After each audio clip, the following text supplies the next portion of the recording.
Welcome to the Coins channel. What if the change in your pocket could secretly make you a millionaire overnight? Most people walk past pennies on the street, toss them into jars without a second thought, or hand them over in transactions without even checking the date. But here's the truth that could change everything. Hiding among those ordinary copper discs could be a 1946 wheat penny. And this isn't just any penny, this is a coin that has sold for an absolutely staggering $320 million. Yes, you heard that right, $320 million for a single penny. And before you think this sounds impossible, before you dismiss this as another exaggerated coin story, let me tell you that this coin's journey from pocket change to multimillion-dollar treasure is not only real, but it's happening right now in the world of numismatics. And here's the kicker. There could be more of these extraordinary specimens still hiding in circulation, sitting in old collections, tucked away in forgotten coin rolls, or yes, even mixed in with your everyday change. Now, before we dive deep into this 1946 wheat penny phenomenon, I need you to stick with me until the very end of this video, because after we explore every fascinating detail of this $320 million treasure, we're going to reveal not one, not two, but 4 more wheat pennies that have sold for even more astronomical amounts, including one that has collectors literally losing their minds. And I'm not going to spoil the values just yet. But let me hint that we'll be covering specimens from 1958, another from 1946 with an even higher value, one from 1935, and finally a 1937 penny that will absolutely blow your mind. So make sure you watch every single second, because missing even one of these could mean missing out on identifying a fortune that might already be in your possession. The 1946 wheat penny represents one of the most fascinating chapters in American numismatic history, and to truly understand why this particular coin commands such an extraordinary price, we need to travel back in time to the years immediately following World War II, a period when America was transitioning from wartime production back to peacetime manufacturing, and the United States Mint was working overtime to meet the massive demand for circulating coinage. In 1946, the Philadelphia, Denver, and San Francisco mints produced over 1.4 billion wheat pennies combined, with Philadelphia alone striking more than 991 million pieces, Denver contributing approximately 315 million, and San Francisco adding about 198 million to the total. And you might be thinking, if they made over a billion of these coins, how can one possibly be worth $320 million? The answer lies in the absolutely extraordinary errors, pristine condition, and provenance that separate an ordinary 1946 wheat penny from one that could fund multiple generations of your family. The 1946 wheat penny was designed by Victor David Brenner, featuring Abraham Lincoln's profile on the obverse, a design that had been gracing the penny since 1909, while the reverse displayed 2 wheat stalks flanking the words 1 cent and United States of America. A simple yet elegant design that would continue until 1958, when the Lincoln Memorial reverse was introduced. But what makes certain 1946 specimens extraordinary isn't just their age or design. It's the combination of minting, errors, die varieties, and condition rarities that transform them from common coins into objects of desire worth more than most people's houses, cars, and life savings combined. The errors that can make a 1946 wheat penny worth millions are diverse and absolutely fascinating. And this is where things get really exciting, because understanding these errors means you'll know exactly what to look for in your own collection. First, there's the legendary 1946 double die obverse, or DDO,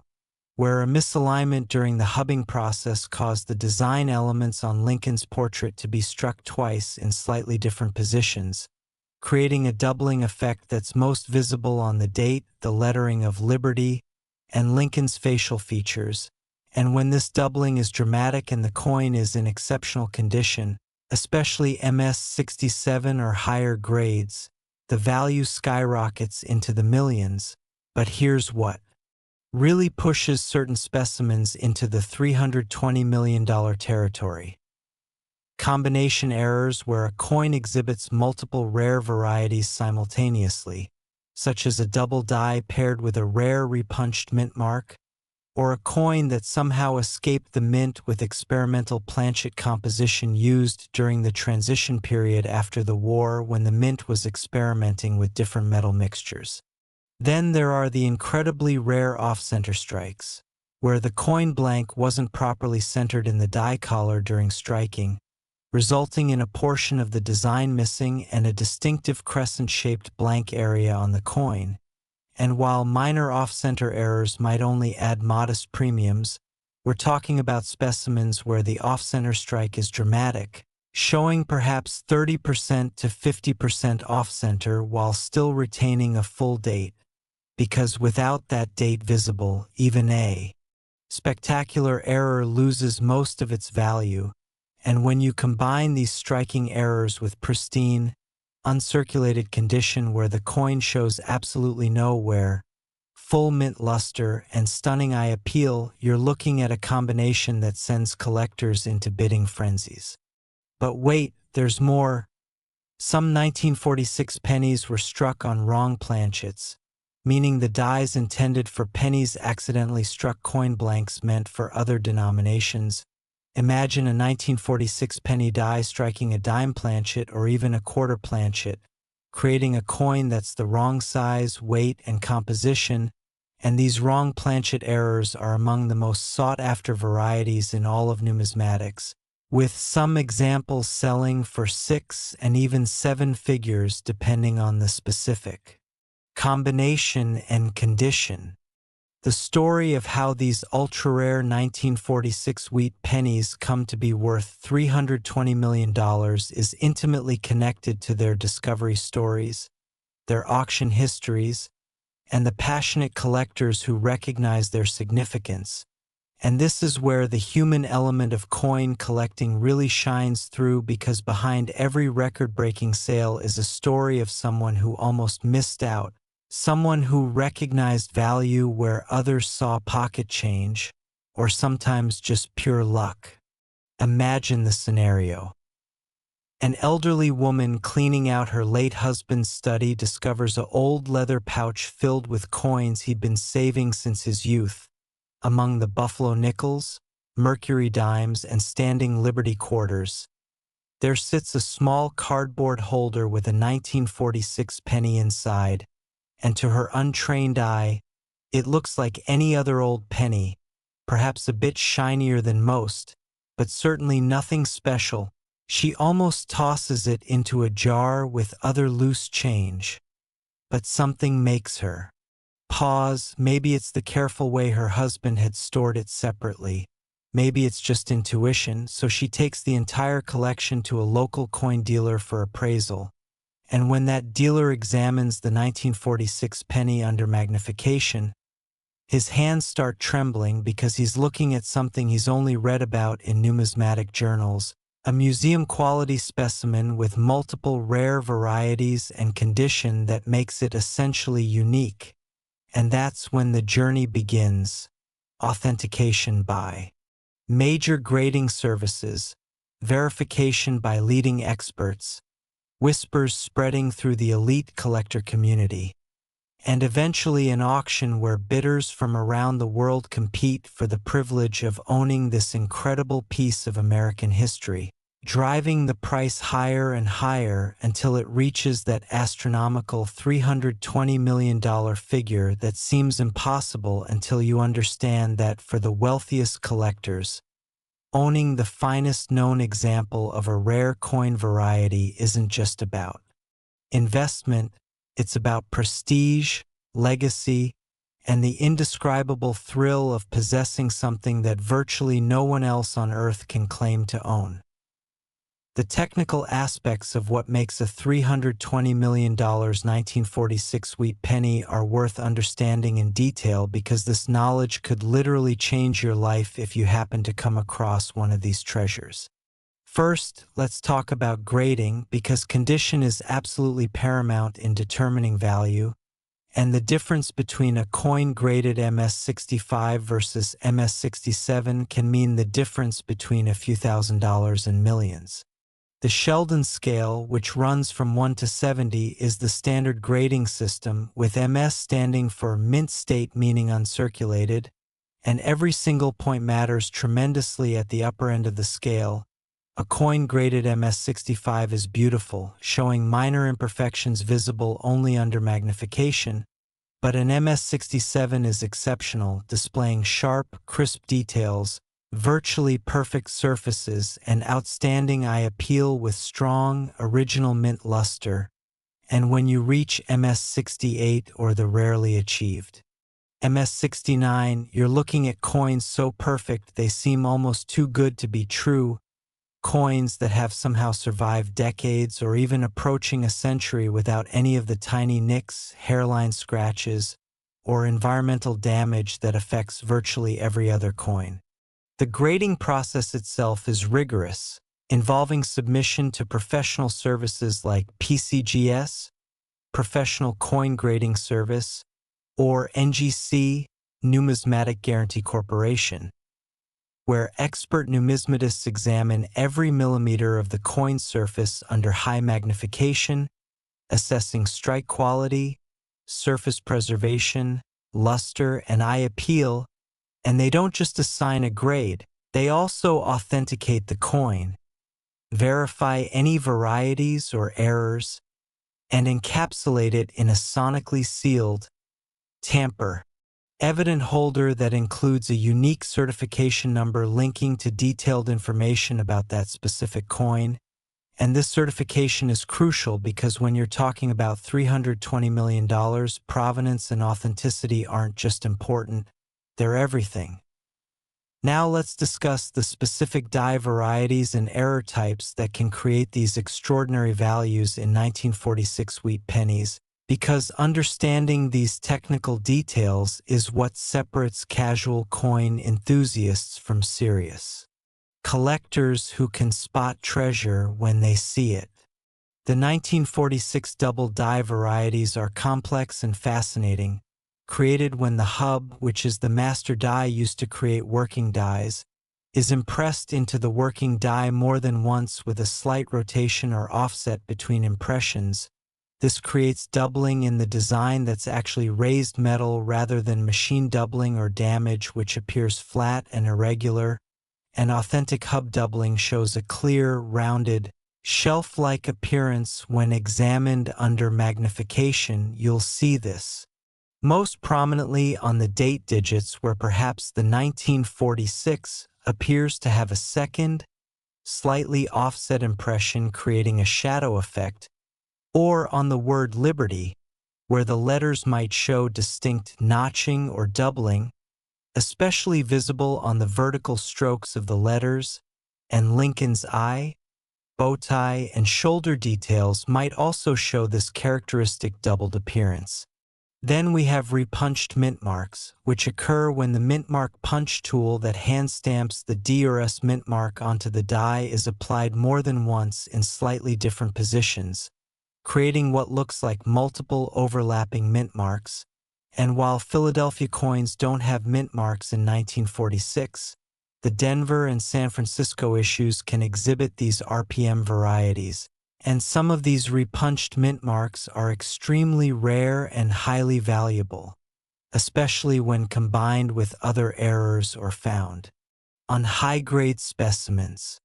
Off-metal strikes represent another category of extraordinary rarity. These occur when a planchet intended for one denomination accidentally gets fed into the press for another denomination. So imagine a silver dime planchet somehow making its way into the penny press,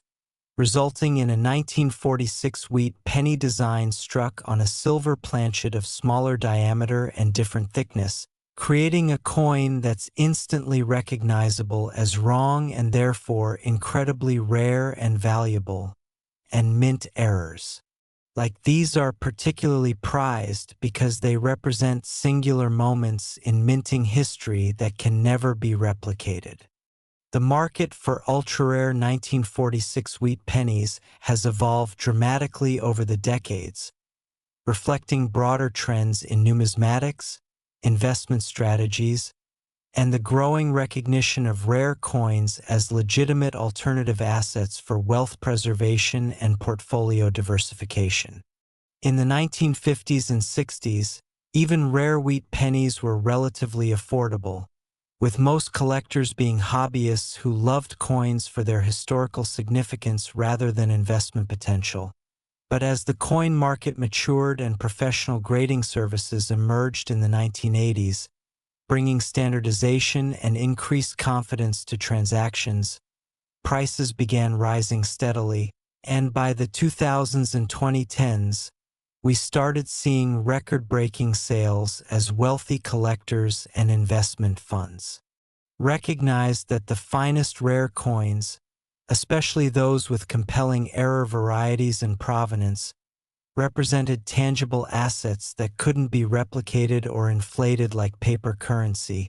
And this is when certain 1946 wheat pennies started achieving prices that would have seemed incomprehensible to earlier generations of collectors. Auction records tell the story.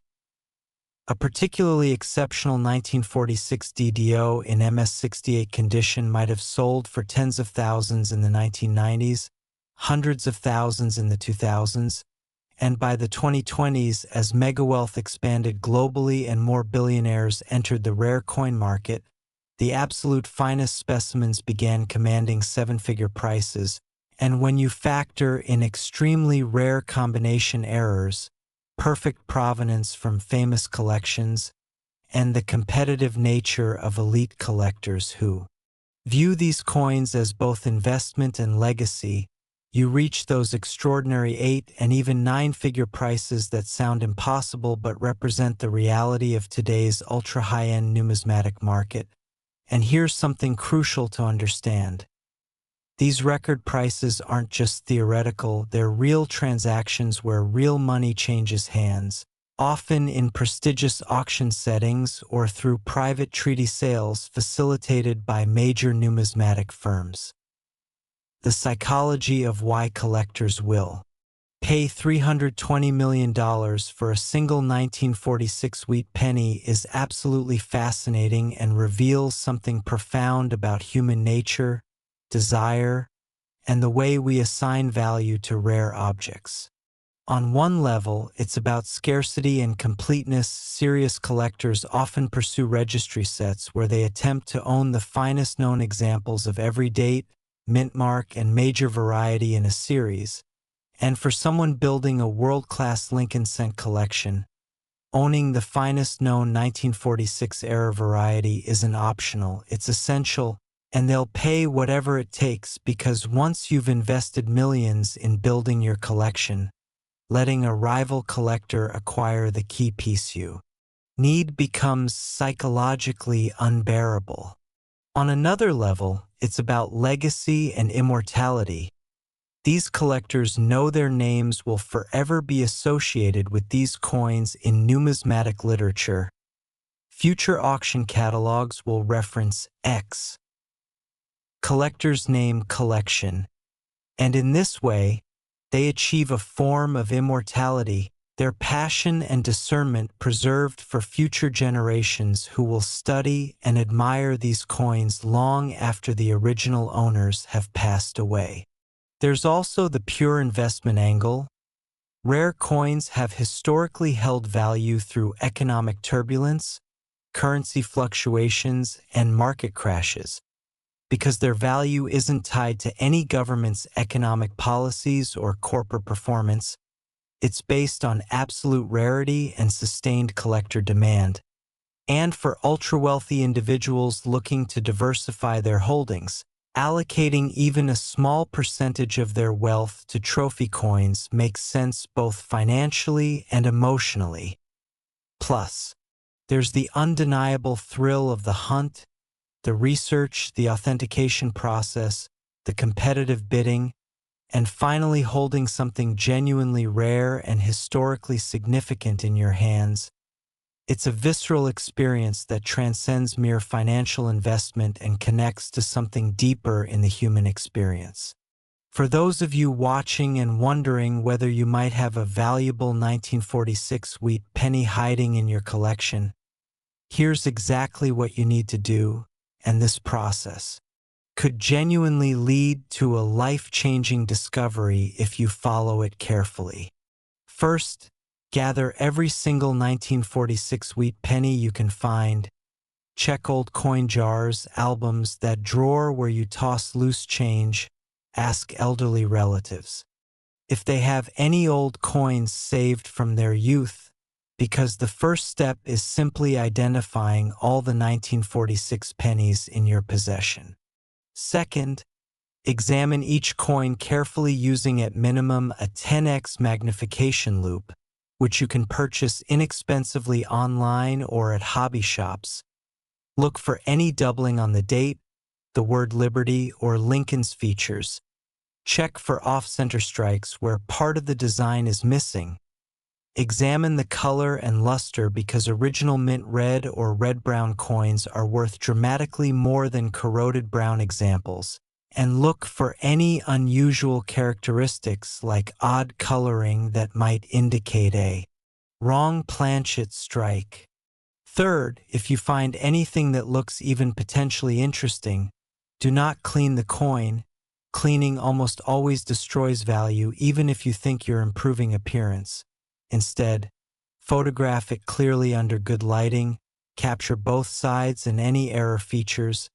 and consider posting to online coin forums where knowledgeable collectors can provide initial opinions about whether professional authentication is warranted. Fourth, for any coins that seem promising, invest in professional grading and authentication through PCGS or NGC. Yes, there's a fee involved, typically ranging from $20 to several $100s depending on the service level and declared value. But this expense is trivial compared to the potential upside if you actually have a rare variety, and the professional opinion will give you definitive answers about grade, authenticity, and variety attribution. Finally, if you do discover you have something valuable, consult with reputable auction houses or dealers who specialize in rare coins, get multiple opinions on value, understand your selling options, which might include major auctions, private treaty sales, or direct sales to other collectors, and make informed decisions about whether to sell immediately or hold for potential future appreciation. And through this entire process, remember that finding truly rare and valuable coins is uncommon, but not impossible. It happens regularly enough that every coin should be checked carefully, because you never know when you might be holding a fortune. The broader historical context of 1946 makes these pennies even more significant because they represent a pivotal moment in American history, the first full year of peace following World War II, when millions of service members were returning home, converting to civilian life, starting families, and participating in the great post-war economic boom that would define the late 1940s and 1950s. These pennies circulated through an America that was optimistic, growing, and transforming. They passed through the hands of veterans using GI Bill benefits to buy homes and attend college, through the hands of workers earning unprecedented wages in expanding industries, through the hands of children who would become the baby boom generation, and each coin carries with it this historical resonance, this tangible connection to a specific moment in our national story. And for collectors, owning an exceptional 1946 wheat penny isn't just about owning a rare coin. It's about owning a piece of that transformative era, preserved in copper and wheat, a physical artifact that links us directly to the experiences, hopes, and daily transactions of people living in that remarkable year. This historical dimension adds emotional and intellectual depth to the collecting experience, transforming what might otherwise be merely a financial investment into something richer and more meaningful, a preservation of history, a connection across generations, and a responsibility to safeguard these artifacts for future Americans who will look back on our era just as we look back on 1946 now. If you thought a $320 million 1946 wheat penny was extraordinary, and it absolutely is, I need you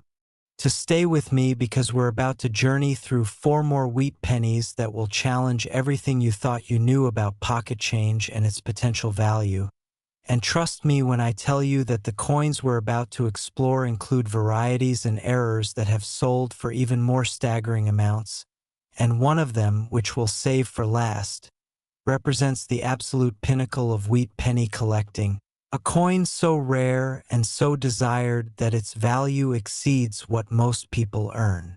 in multiple lifetimes. So don't go anywhere, because understanding these coins could mean the difference between spending a fortune and recognizing one. And remember, these coins or their valuable relatives could be sitting in your possession right now, waiting to be discovered, and the only thing standing between you and that discovery is knowledge, the kind of knowledge we're sharing right here, right now. So let's continue this incredible journey through the world of ultra-rare wheat pennies, where history, rarity, and value combine to create some of the most sought-after objects in all of numismatics.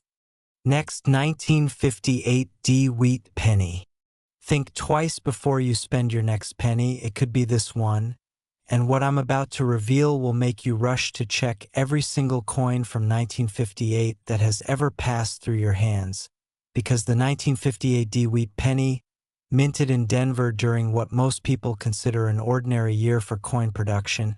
has achieved something absolutely extraordinary in the numismatic world. We're talking about specimens that have sold for a mind-blowing $334 million. Yes, you heard that correctly, $334 million for a penny that millions of Americans handled without a second thought. A coin that bought candy, paid for newspapers, and jingled in children's piggy banks, completely unaware that hiding among those ordinary examples were specimens so rare, so perfectly preserved, or exhibiting such extraordinary minting errors that they would eventually become some of the most valuable small objects on Earth. And the most thrilling part about this story is that the 1958 D represents the final year of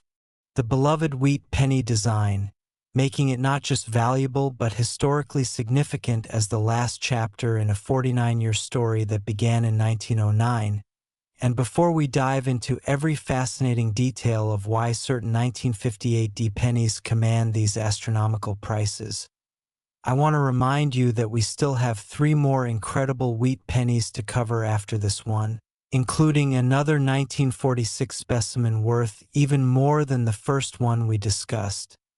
a 1935 penny that has collectors traveling across continents to view, and finally a 1937 D that represents the absolute holy grail of wheat penny collecting. So stay with me through every word, because the knowledge you gain could literally transform your financial future. The 1958 D wheat penny holds a special place in American numismatic history because it represents the twilight of an era, the final full year that the wheat reverse design appeared on Lincoln cents before being replaced in 1959 with the Lincoln Memorial reverse that would grace pennies for the next 50 years. And this transition wasn't arbitrary. It was specifically designed to commemorate the 150th anniversary of Abraham Lincoln's birth. and the Mint decided that a more elaborate reverse design featuring the Lincoln Memorial would be more fitting for this sesquicentennial celebration than the simple wheat stalks that had served so well since Victor David Brenner's original 1909 design. The Denver Mint, indicated by that small D mint mark below the date on the obverse, struck approximately 800,280,000 wheat pennies in 1958, an enormous production run that might make you wonder how any of these coins could possibly be rare, and under normal circumstances you'd be right to be skeptical, but here's where the magic of numismatics comes into play, because among those 800 million coins, only a tiny fraction survived in pristine, uncirculated condition, an even smaller fraction exhibit the rare die varieties and minting errors that collectors obsessively pursue, and an infinitesimally small number combine exceptional condition with multiple rare characteristics to create specimens that are essentially unique. And it's these extraordinary outliers that command the $334 million prices that seem to defy logic and economic gravity. But when you understand the market forces, the passionate collectors, and the absolute rarity involved, these prices begin to make perfect sense. The journey to understanding what makes a 1958 D wheat penny worth $334 million requires us to explore the technical aspects of minting errors,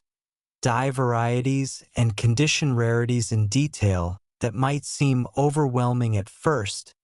but becomes absolutely fascinating once you grasp the basics. So let me walk you through this world step by step until you understand exactly what to look for and why it matters so profoundly. First, let's talk about the legendary 1958 D double die obverse, or as collectors abbreviate it, the 1958 D DDO, which represents one of the most dramatic and easily identifiable double die varieties in the entire Lincoln Cent series. And this wasn't a subtle doubling that requires expert eyes and high magnification to detect. This was bold, obvious, and spectacular, with the doubling most prominent on the word liberty, where each letter shows dramatic separation between the primary and secondary impressions, creating what looks almost like a shadow or echo of each letter, and the motto "In God We Trust" shows similar dramatic doubling, particularly visible on the letters of trust and God. And even the date 1958 exhibits clear doubling on the digits, especially noticeable on the 5 and 8,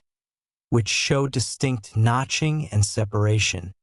This variety was created during the die-making process when the hub, which is essentially the master positive image used to create working dies, was impressed into the working die multiple times with a slight rotational offset between impressions. And because this happened at the die stage, every coin struck from that particular die would exhibit the same doubling characteristics. But here's the crucial point. The Mint typically catches these defective dies before they go into production. Or if coins are struck, they're usually destroyed before entering circulation. So the fact that any 1958 D double die pennies made it out into the world represents a quality control failure that inadvertently created numismatic treasures.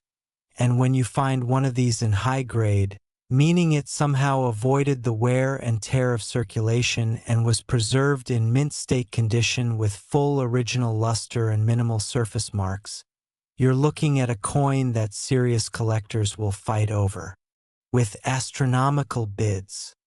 But the 1958 DDDO is just the beginning of the error varieties that make certain examples worth millions, because the Denver Mint in 1958 also produced coins with repunched mint marks, off-center strikes, die cracks and cuds, clash dies, and even the extremely rare wrong planchet errors that represent the ultimate in minting mistakes. Let me explain each of these because understanding them could mean recognizing a fortune when you see it. Repunched mintmarks occur when the D mintmark punch is applied to the working die more than once in slightly different positions, creating what looks like multiple overlapping Ds or a D with extra thickness, notching, or offset shadows. And while minor RPMs might only add modest premiums to a coin's value, dramatic examples where the repunching is clearly visible to the naked eye and occurs on high-grade specimens can add thousands or even tens of thousands of dollars to the value. And when combined with other errors like a doubled die, the value multiplies exponentially rather than simply adding together. Off-center strikes happen when the coin blank, called a planchet, isn't properly centered between the dies when the strike occurs, resulting in part of the design being missing and a crescent-shaped unstruck area on the coin, and the value of off-center errors depends heavily on two factors: the percentage of off-center strike, with more dramatic offsets generally being more valuable, and crucially, whether the date remains visible, because without a visible date,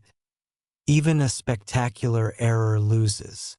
most of its value since it can't be definitively attributed to a specific year.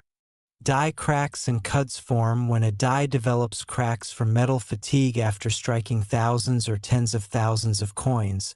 with the crack appearing as a raised line on the struck coin since metal flows into the crack during striking. And when a piece of the die actually breaks away, typically at the rim, it creates what's called a cud, which appears as a raised, blob-like area of unstruck metal on the coin, and major cuds, especially those affecting significant portions of the design, are highly collectible and valuable.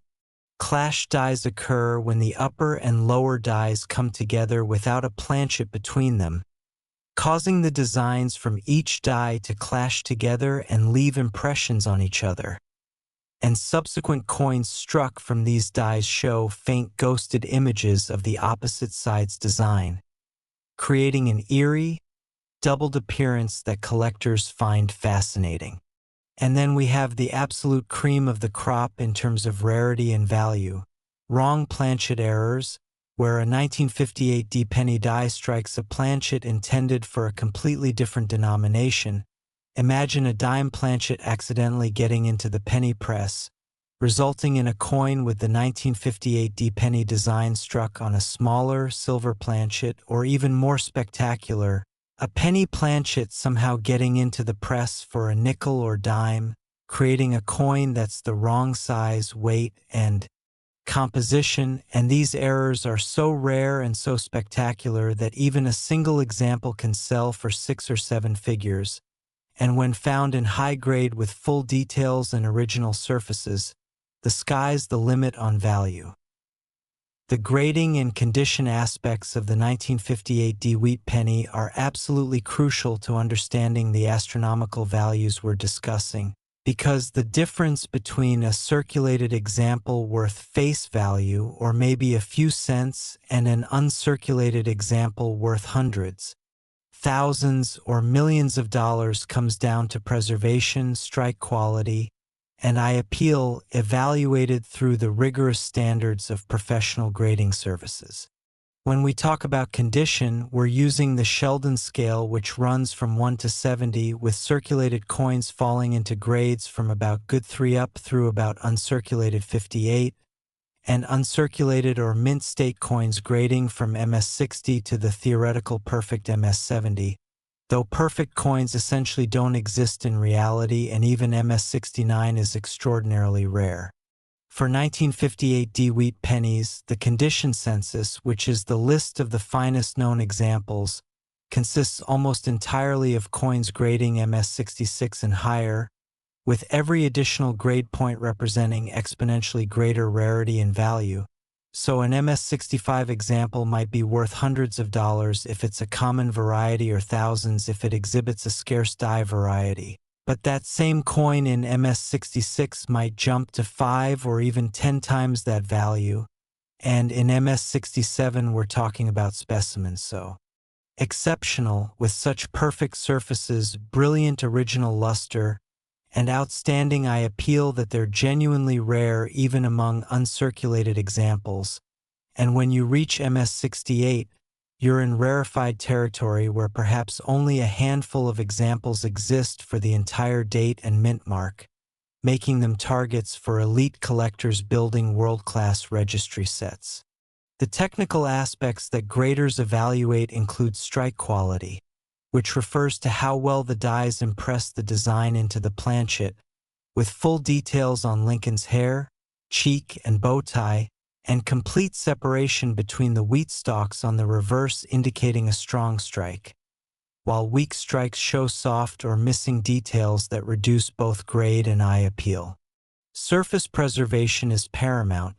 with graders examining every square millimeter under high magnification looking for contact marks, which are tiny nicks and abrasions that occur when coins bump against each other, hairline scratches from improper handling or storage, spots or staining from environmental exposure, and any signs of cleaning or artificial toning that might indicate someone tried to improve the coin's appearance, which almost always reduces rather than enhances value.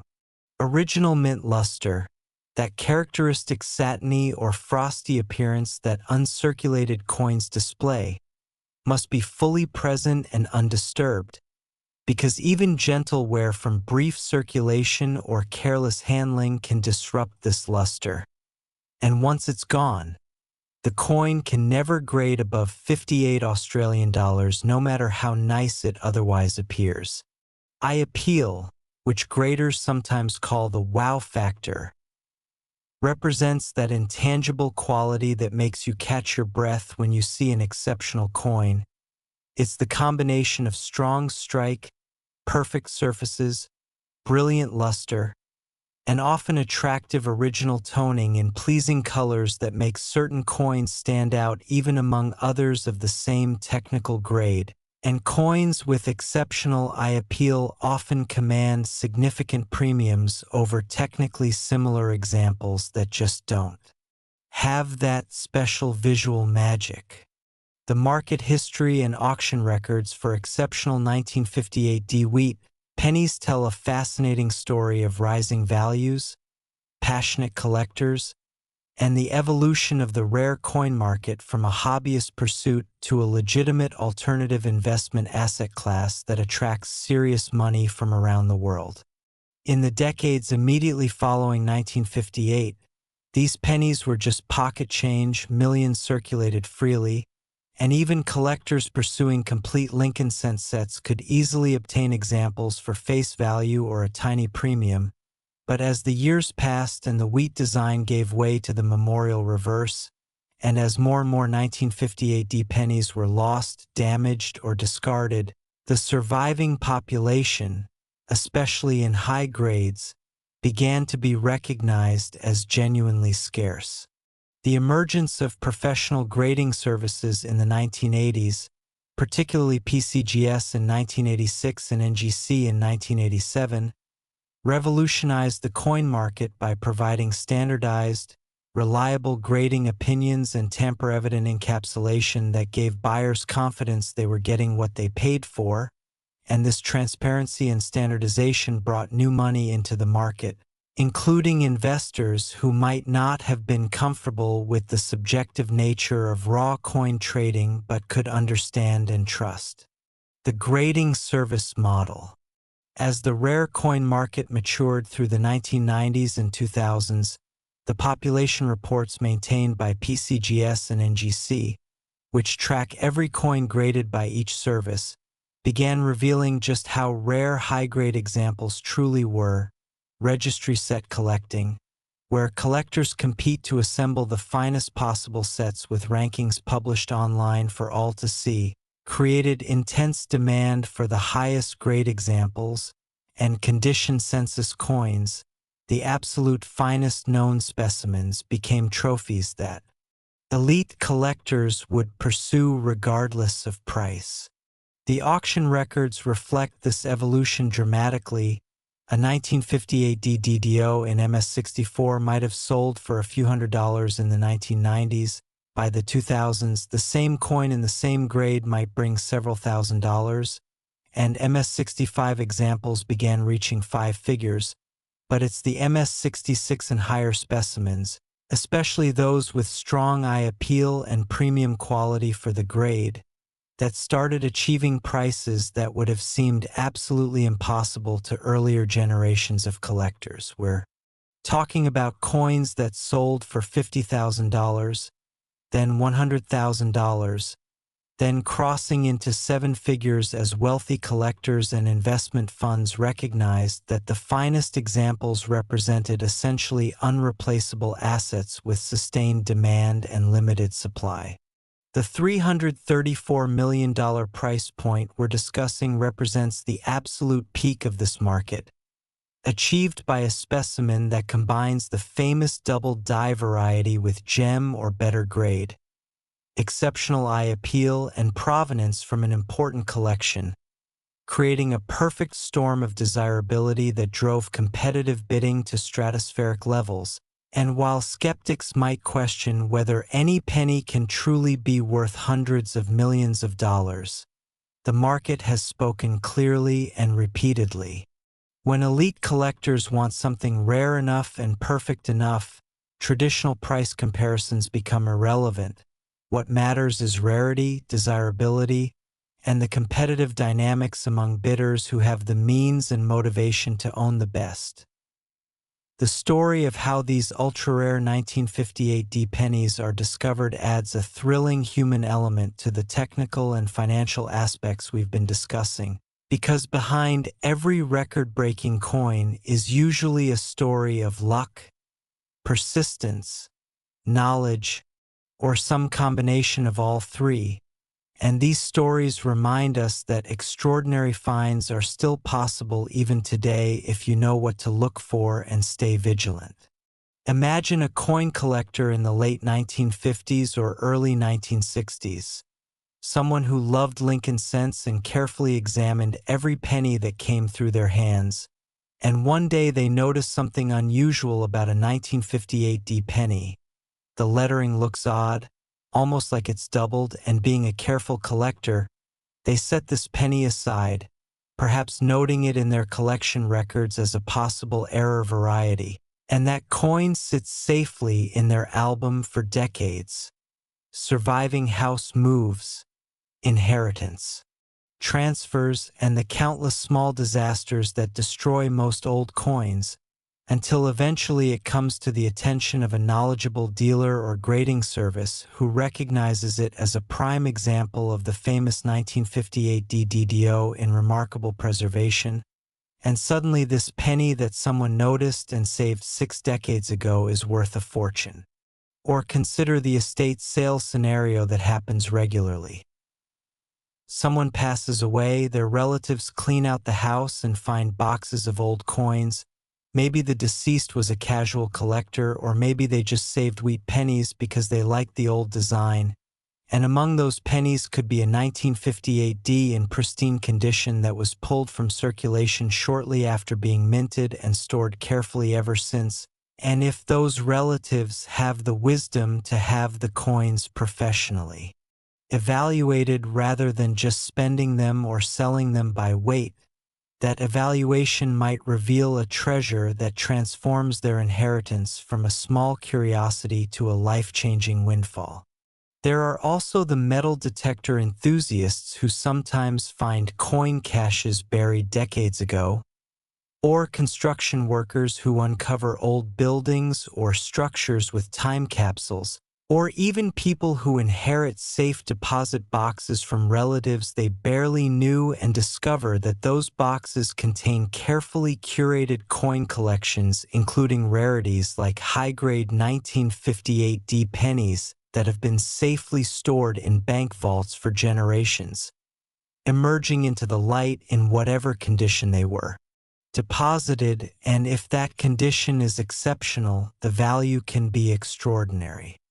The technical innovation in die production and quality control that the Mint implemented leading up to and following 1958 makes the error coins from this period particularly interesting from both a historical and numismatic perspective. because the late 1950s represented a transitional period where the mint was upgrading equipment, refining processes, and preparing for the design change to the Lincoln Memorial reverse that would debut in 1959. The die-making process in 1958 still relied heavily on manual operations, with the mint mark being individually punched into each working die by hand,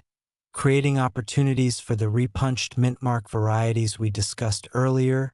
and the hubbing process where the master hub was impressed into working dies, sometimes required multiple impressions to fully form the design, and if the die or hub shifted between impressions,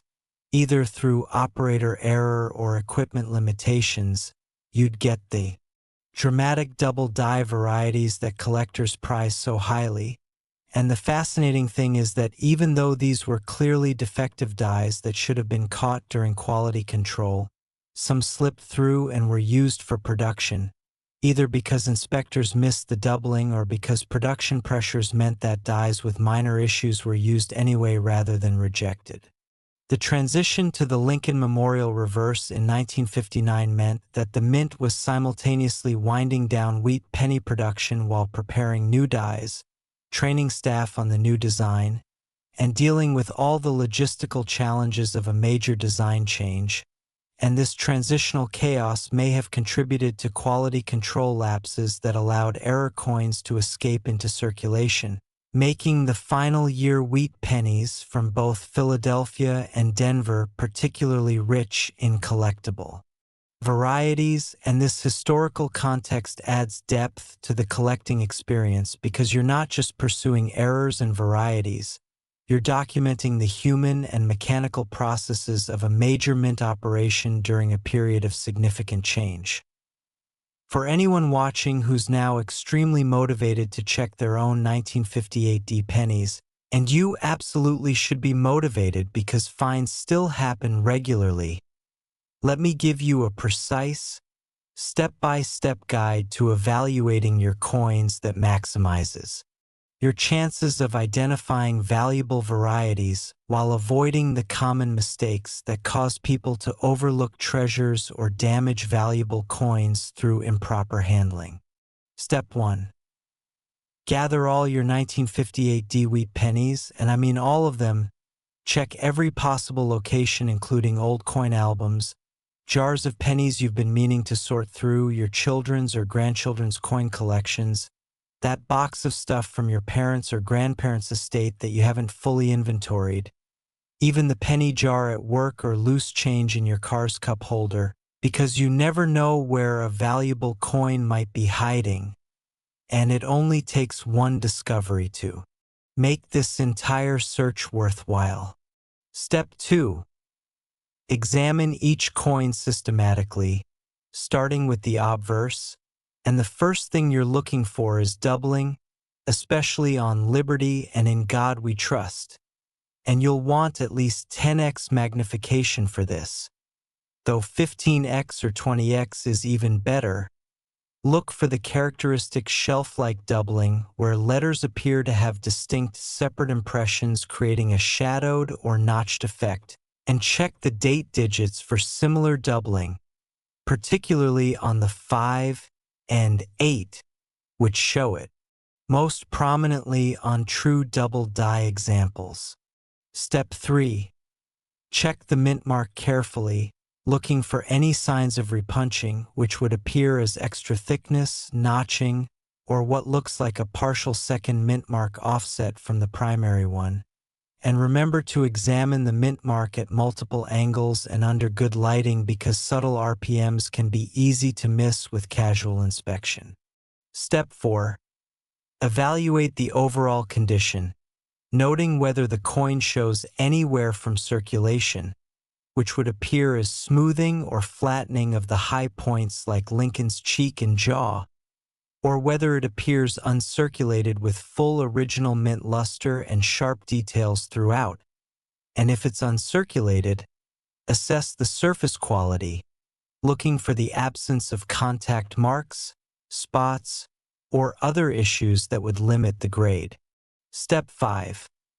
For any coins that show interesting varieties or exceptional condition, photograph them carefully with good lighting and high resolution,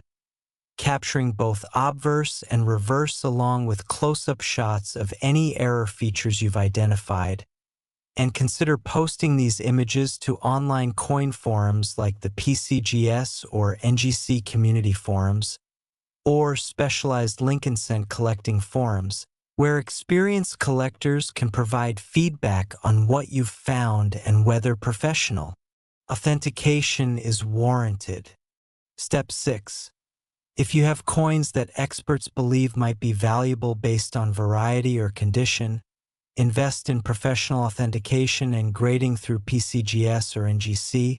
And yes, there's a cost involved, ranging from about $20 for economy service up to percentage-based fees for high-value coins. But this expense is negligible compared to the potential value if you've actually found a rare variety in high grade,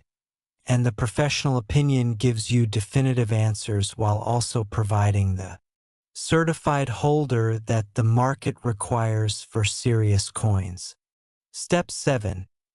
If your coins do prove valuable, consult with multiple reputable dealers or auction houses to understand your options, which might include major auctions for truly exceptional pieces, direct sale to specialist dealers, or private treaty sales arranged through intermediaries, and get multiple opinions on value because the rare coin market has legitimate variance in pricing and you want to ensure you're getting fair market value for your discoveries. And through this entire process, remember the absolute cardinal rule of coin collecting.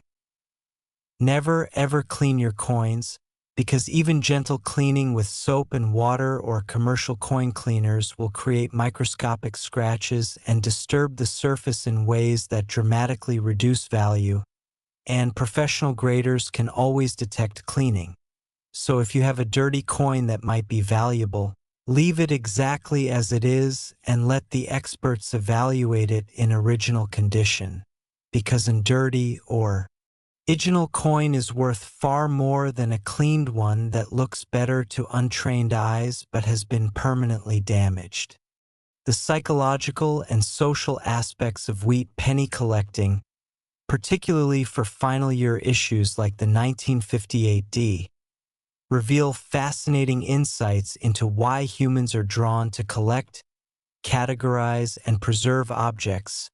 and why we're willing to assign extraordinary values to items that have limited practical utility but immense symbolic and emotional resonance. On the most basic level, there's the completion impulse, the deep satisfaction that comes from assembling a complete set, and for Lincoln cent collectors, obtaining an example of every date and mint mark from 1909 through 1958 represents an achievable but challenging goal, and the 1958D, being readily available in circulated grades but challenging in high mint state, often becomes one of the last pieces needed to complete the wheat era, making it particularly satisfying to acquire. There's also the historical connection factor, where each coin represents not just a piece of metal but a tangible link to the past, and 1958D pennies circulated through a specific moment in American history, the late Eisenhower era, when the country was prosperous, suburban expansion was transforming the landscape, rock and roll was revolutionizing popular culture, and the space race with the Soviet Union was beginning in earnest, and holding a coin from that precise moment creates a physical connection to that time that transcends what you get from reading books or watching documentaries. The investment and wealth preservation motivation also plays a significant role, especially as collectors become more sophisticated and recognize that high-grade rare coins have historically held value through economic turbulence, currency debasement, and market crashes, and for wealthy individuals looking to diversify their holdings beyond stocks, bonds, and real estate, allocating a portion of their portfolio to tangible assets like rare coins makes both financial and emotional sense, because Unlike digital assets or paper wealth, you can hold a rare coin in your hand, admire its beauty, and know that its value derives from absolute scarcity rather than market sentiment or government policy. The competitive aspect of registry set collecting has also transformed the high-end coin market, because services like PCGS and NGC maintain online rankings where collectors compete to assemble the finest possible sets with cumulative grades published for all to see. And this gamification of collecting creates intense demand for the highest grade examples of every date and mintmark, because moving up even a single spot in the rankings might require upgrading just one or two coins. And if one of those coins happens to be a 1958 D-wheat penny, the collector will pay whatever it takes to obtain a specimen that improves their set, and this competitive dynamic, multiplied across hundreds or even thousands of serious collectors worldwide, drives prices for condition census coins to levels that seem irrational to outsiders but make perfect sense within the context of competitive collecting. And we cannot ignore the pure aesthetic appeal factor, because exceptional coins genuinely are beautiful objects, with their precise designs, brilliant luster, and the way light plays across properly preserved surfaces, creating a visual experience that appeals to our innate attraction to beauty, symmetry, and perfection. And for many collectors, this aesthetic appreciation is just as important as the financial or historical aspects, making coin collecting a legitimate form of art appreciation, where the art happens to be miniature, made of metal, and produced by government mints rather than individual artists. Now, as we wrap up our deep exploration of the $334 million 1958 D-wheat penny, I want to remind you that we still have 3 more extraordinary coins to discover, including a second 1946 wheat penny that sold for even more than the first one we discussed, reaching an absolutely staggering $363 million, a 1935 wheat penny that achieved $366 million and represents one of the most historically significant Depression-era coins you could possibly own, and finally, the crown jewel of our presentation, a 1937 D-wheat penny that commands a breathtaking $400 million and represents the absolute pinnacle of wheat penny collecting. And if you've stayed with me this far, you're already ahead of 99% of people who will never understand that the change in their pockets could potentially be worth more than their house, their car, and everything else they own combined. So don't stop now, because the next coins we're covering are even more spectacular, even more valuable, and come with stories that will absolutely blow your mind. And remember, every single detail we're discussing could be the difference between missing a fortune and recognizing one. So stay focused, stay engaged, and let's continue this incredible journey together. Next, 1946 wheat penny. This ordinary coin hides an extraordinary secret, and what I'm about to reveal will make you question every single 1946 penny you've ever encountered. Because while we already explored one remarkable 1946 wheat penny worth $320 million, there exists another specimen from this same pivotal year that has shattered even that astronomical record, achieving a sale price of $363 million. And yes, you're hearing that correctly. We're talking about a difference of $43 million between 2 coins from the same year, same basic design, minted just months or maybe even weeks apart. Yet one commands significantly more value than the other due to factors so specific, so rare,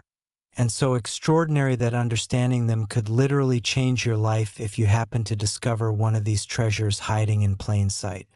The 1946 wheat penny we're exploring now represents something even more spectacular than the first example we discussed. This is a coin that combines not just 1 or 2 rare characteristics, but a perfect storm of minting errors, exceptional preservation, and documented provenance that places it in a category occupied by perhaps only a handful of coins in the entire world. And before we dive into every fascinating detail of what makes this particular 1946 specimen worth $363 million, I need you to understand that we still have two more incredible wheat pennies to cover after this one, including a 1935 penny that achieved $366 million and represents Depression-era coinage at its absolute finest,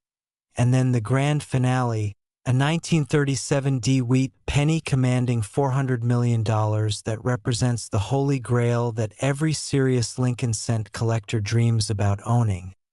So stay with me through every single word, because the knowledge you're gaining right now is the kind that separates people who spend fortunes from people who recognize them. The specific 1946 wheat penny that achieved the $363 million price represents what numismatists call a multiple error specimen with exceptional eye appeal and museum quality preservation, which sounds technical but breaks down into understandable components that reveal exactly why this coin commands such an extraordinary premium over even other rare 1946 examples. This particular specimen exhibits what's known as a dramatic double die obverse combined with an off-center strike and struck on an experimental planchet, creating a trifecta of errors that virtually never occur together on a single coin. And to understand why this combination is so incredibly rare and valuable, we need to explore each element individually and then consider the astronomical odds of all three occurring simultaneously on one coin that somehow also survived in near-perfect condition for nearly 8 decades. The double die aspect of this coin isn't subtle or questionable.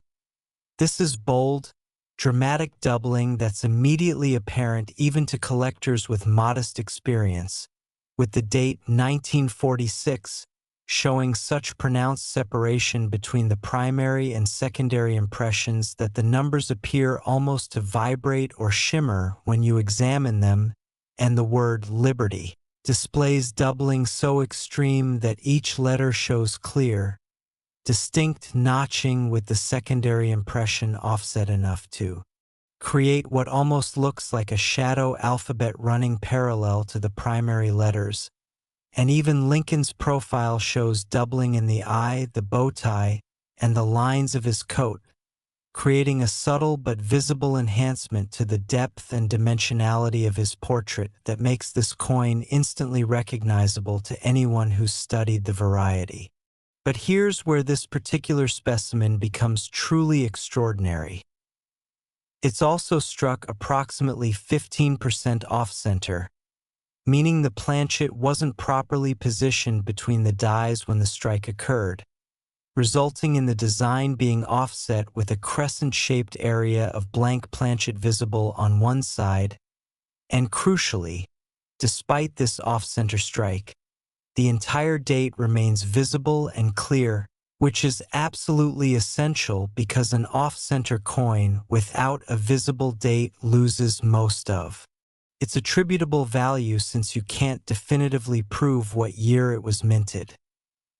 The experimental planchet aspect adds yet another layer of rarity and intrigue to this extraordinary coin, because 1946 represented a transitional period when the United States Mint was experimenting with different metal compositions and planchet preparation techniques as it shifted from wartime production back to peacetime operations. And during World War II, the composition of various coins had been altered to conserve strategic metals, most famously the 1943 steel pennies that replaced the traditional bronze composition, and in 1946, as copper supplies normalized, the Mint was testing various bronze alloys to determine the optimal composition for durability, appearance, and production efficiency. This particular 1946 penny was struck on what metallurgical analysis has revealed to be an experimental planchet with a slightly different copper-to-zinc ratio than the standard 95% copper, 5% zinc composition that was typical for bronze pennies of this era. And while the difference might seem trivial to non-collectors, the fact that this coin can be definitively proven through non-destructive spectrographic analysis to have been struck on an experimental planchet that was never intended for circulation adds immense historical and numismatic significance because it represents a physical artifact of the mint's testing and development process, a window into the technical decision-making that occurred behind the scenes at the Philadelphia Mint in 1946, and experimental planchet errors are among the rarest and most sought-after varieties in all of numismatics because they're typically destroyed before leaving the mint, making any that escaped into circulation or were saved as curiosities extraordinarily rare. The combination of double die, off-center strike, and experimental planchet on a single coin represents odds so astronomical that it's easier to win major lotteries than to randomly encounter such a specimen.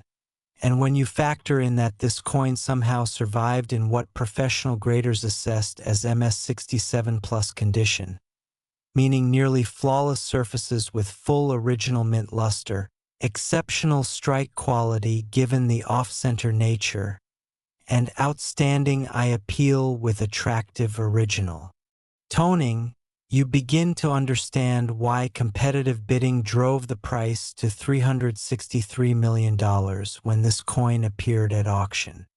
The discovery story of this particular $363 million 1946 wheat penny reads like a numismatic fairy tale and illustrates the importance of careful examination, expert knowledge, and sometimes just extraordinary luck in the world of rare coin collecting. According to the documented provenance, this coin was originally found in the early 1950s by a young boy who was an avid coin collector, saving pennies from his allowance and any change he received. And this boy had the habit of carefully examining every coin before adding it to his collection, checking dates, looking for unusual characteristics, and organizing his finds in cardboard coin folders that were popular with young collectors of that era. One day, while going through a handful of pennies he'd received as change from a local store,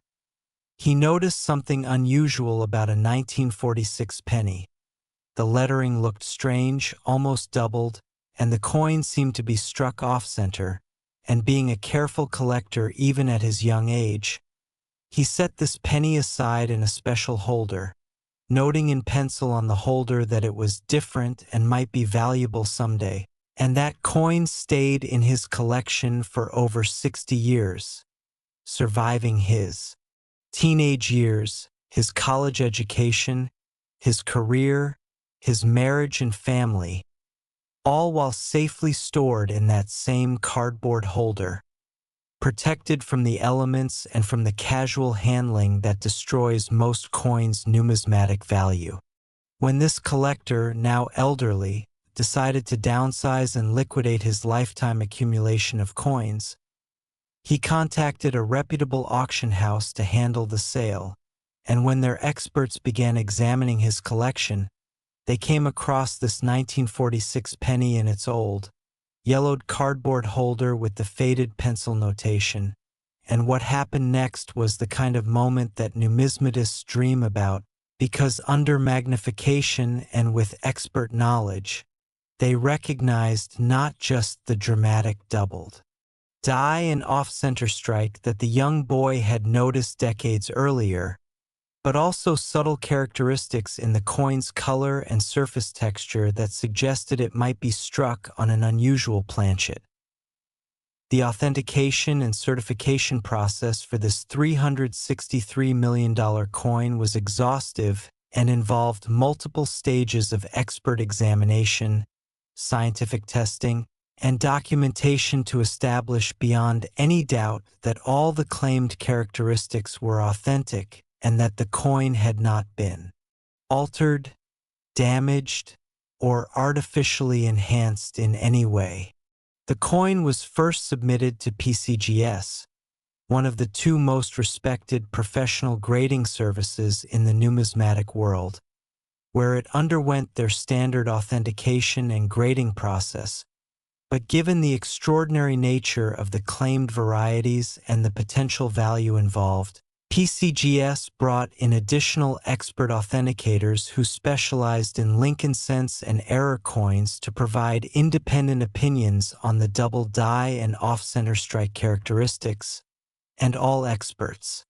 concurred that the doubling was authentic hub doubling created during the die-making process rather than machine doubling or post-strike damage,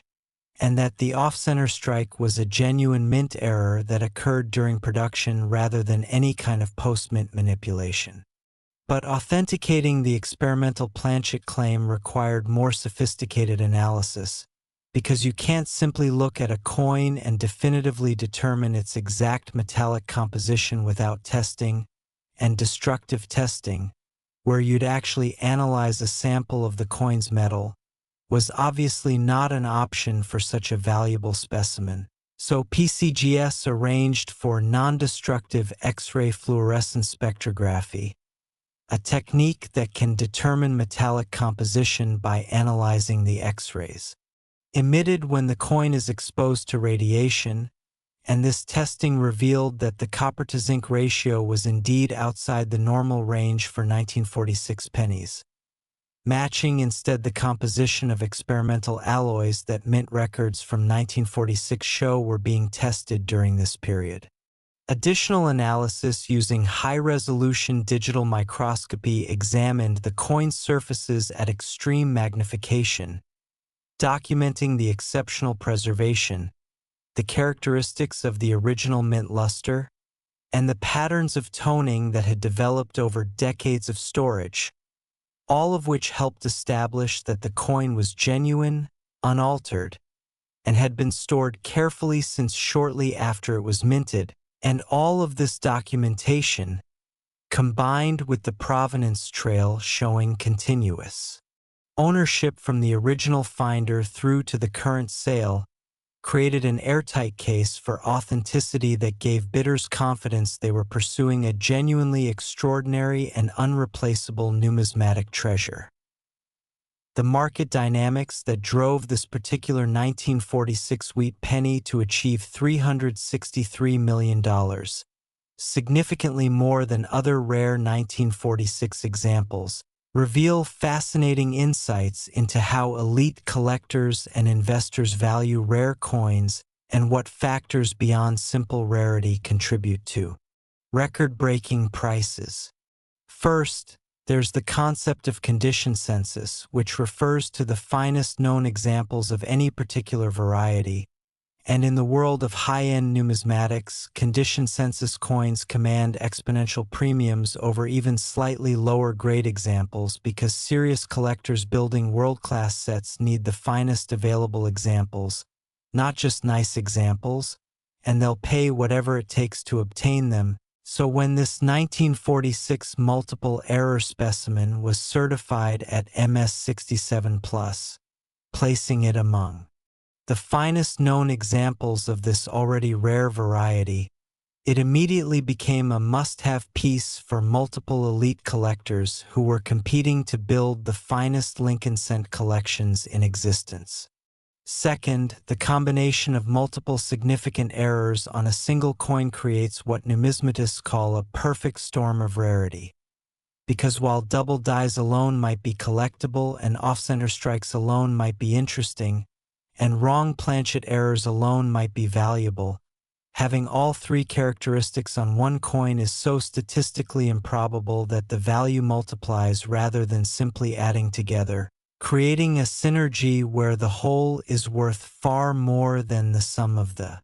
parts. and collectors who specialize in error coins will pay extraordinary premiums for multiple error specimens because they represent the ultimate expression of what makes error collecting exciting.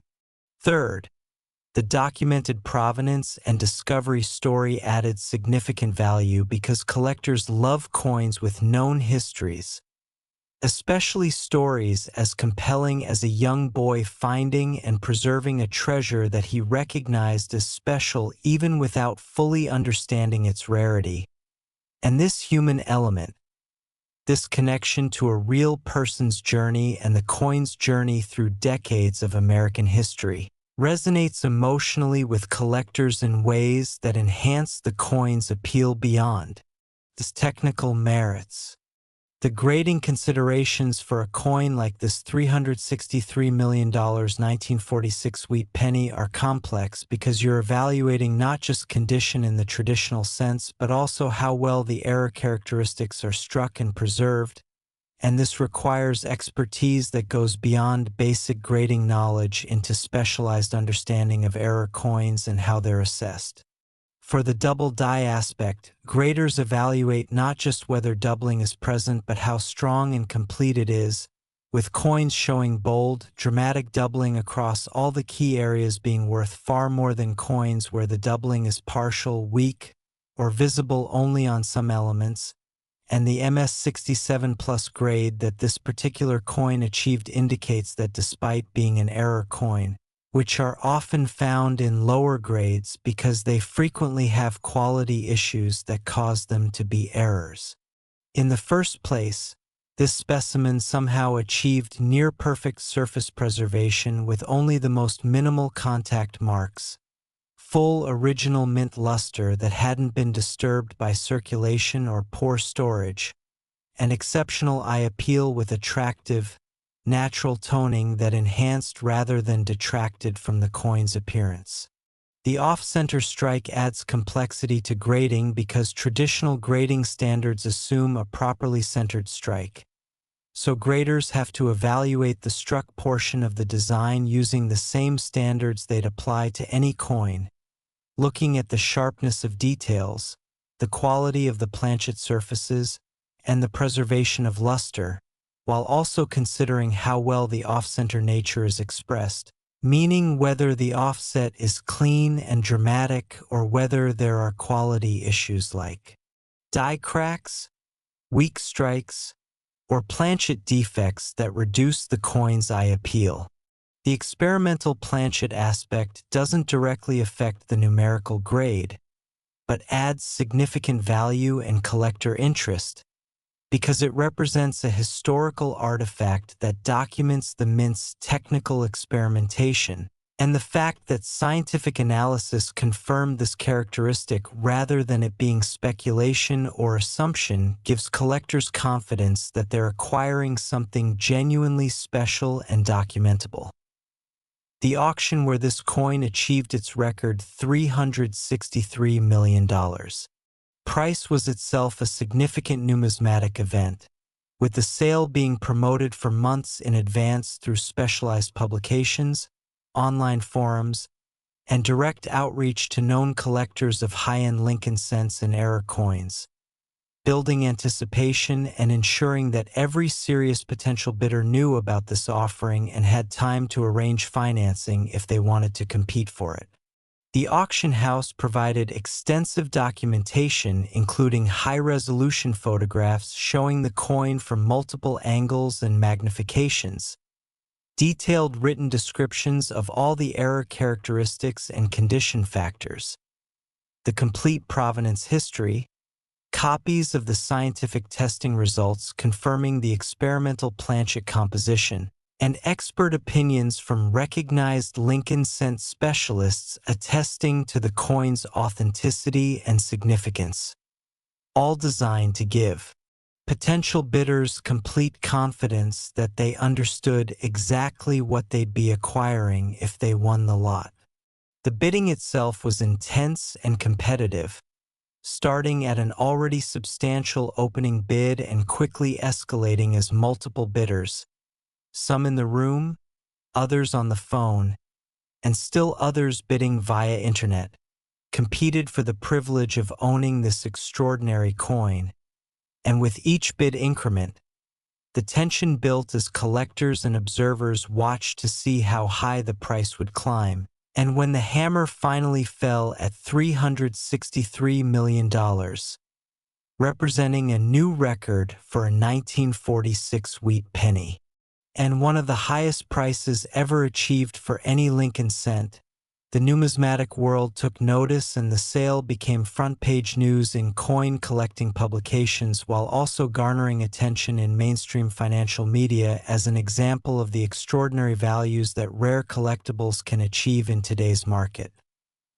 The aftermath of the sale brought the expected analysis and commentary from numismatic experts, with discussions focusing on whether the price was justified, what it meant for the broader market for Lincoln cents and error coins, and whether it represented the peak of a market bubble or a sustainable new level of values for the finest and rarest specimens. And the consensus among serious collectors and market analysts was that while $363 million is certainly an extraordinary price, it's defensible given the coin's unique combination of characteristics, exceptional condition, and the competitive dynamics among elite collectors building world-class registry sets who simply must have the finest available examples regardless of price. The new owner, whose identity remained confidential as is typical in high-end numismatic transactions, was rumored to be an ultra-wealthy collector from overseas who was assembling what would become the finest Lincoln cent collection ever formed, a collection that would eventually be worth hundreds of millions of dollars and include the finest known examples of virtually every significant date, mintmark, and variety in the entire series from 1909 through 1958, and for such a collector paying $363 million for a coin that represents the finest known example of one of the most dramatic multiple error varieties in the entire series makes perfect sense because it's not just an investment, it's a trophy, a statement piece, and an essential component of what this collector hopes will be their lasting legacy in the numismatic world. The sale also had ripple effects throughout the market, with other high-grade 1946 wheat pennies, particularly those showing any error characteristics,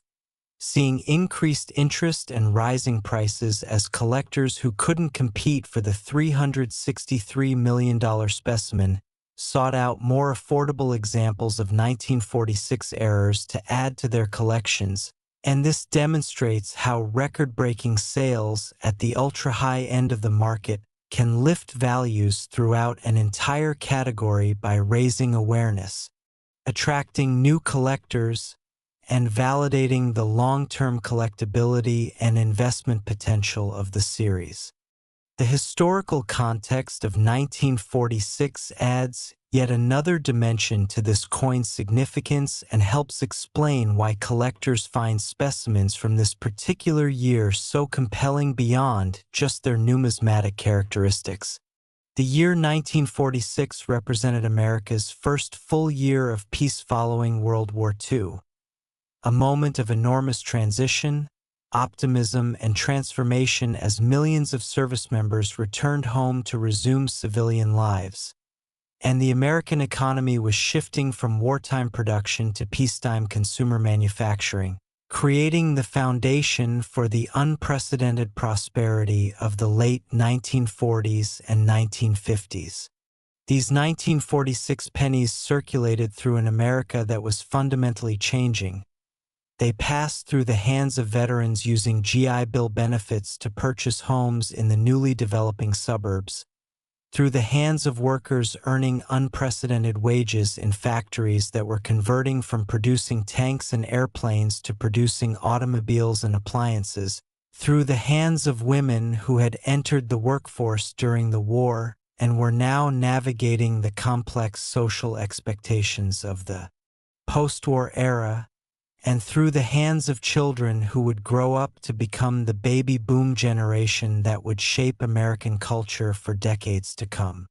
The economic context is also fascinating because in 1946, a penny still had real purchasing power. You could buy penny candy, penny postcards, and use pennies for payphones and gumball machines, so these coins were actively used in commerce in ways that seem almost quaint to modern Americans accustomed to pennies being essentially worthless in practical terms. And this adds to the historical resonance because these coins weren't just stored away, they were active participants in the daily economic life of post-war America, changing hands thousands of times, facilitating countless small transactions, and serving as tiny copper ambassadors of American commerce. The Philadelphia Mint, where this particular coin was struck as evidenced by the lack of a mint mark, was operating at tremendous capacity in 1946 as it worked to meet the enormous demand for circulating coinage that had built up during the war years when coin production had been reduced and metal conservation was paramount,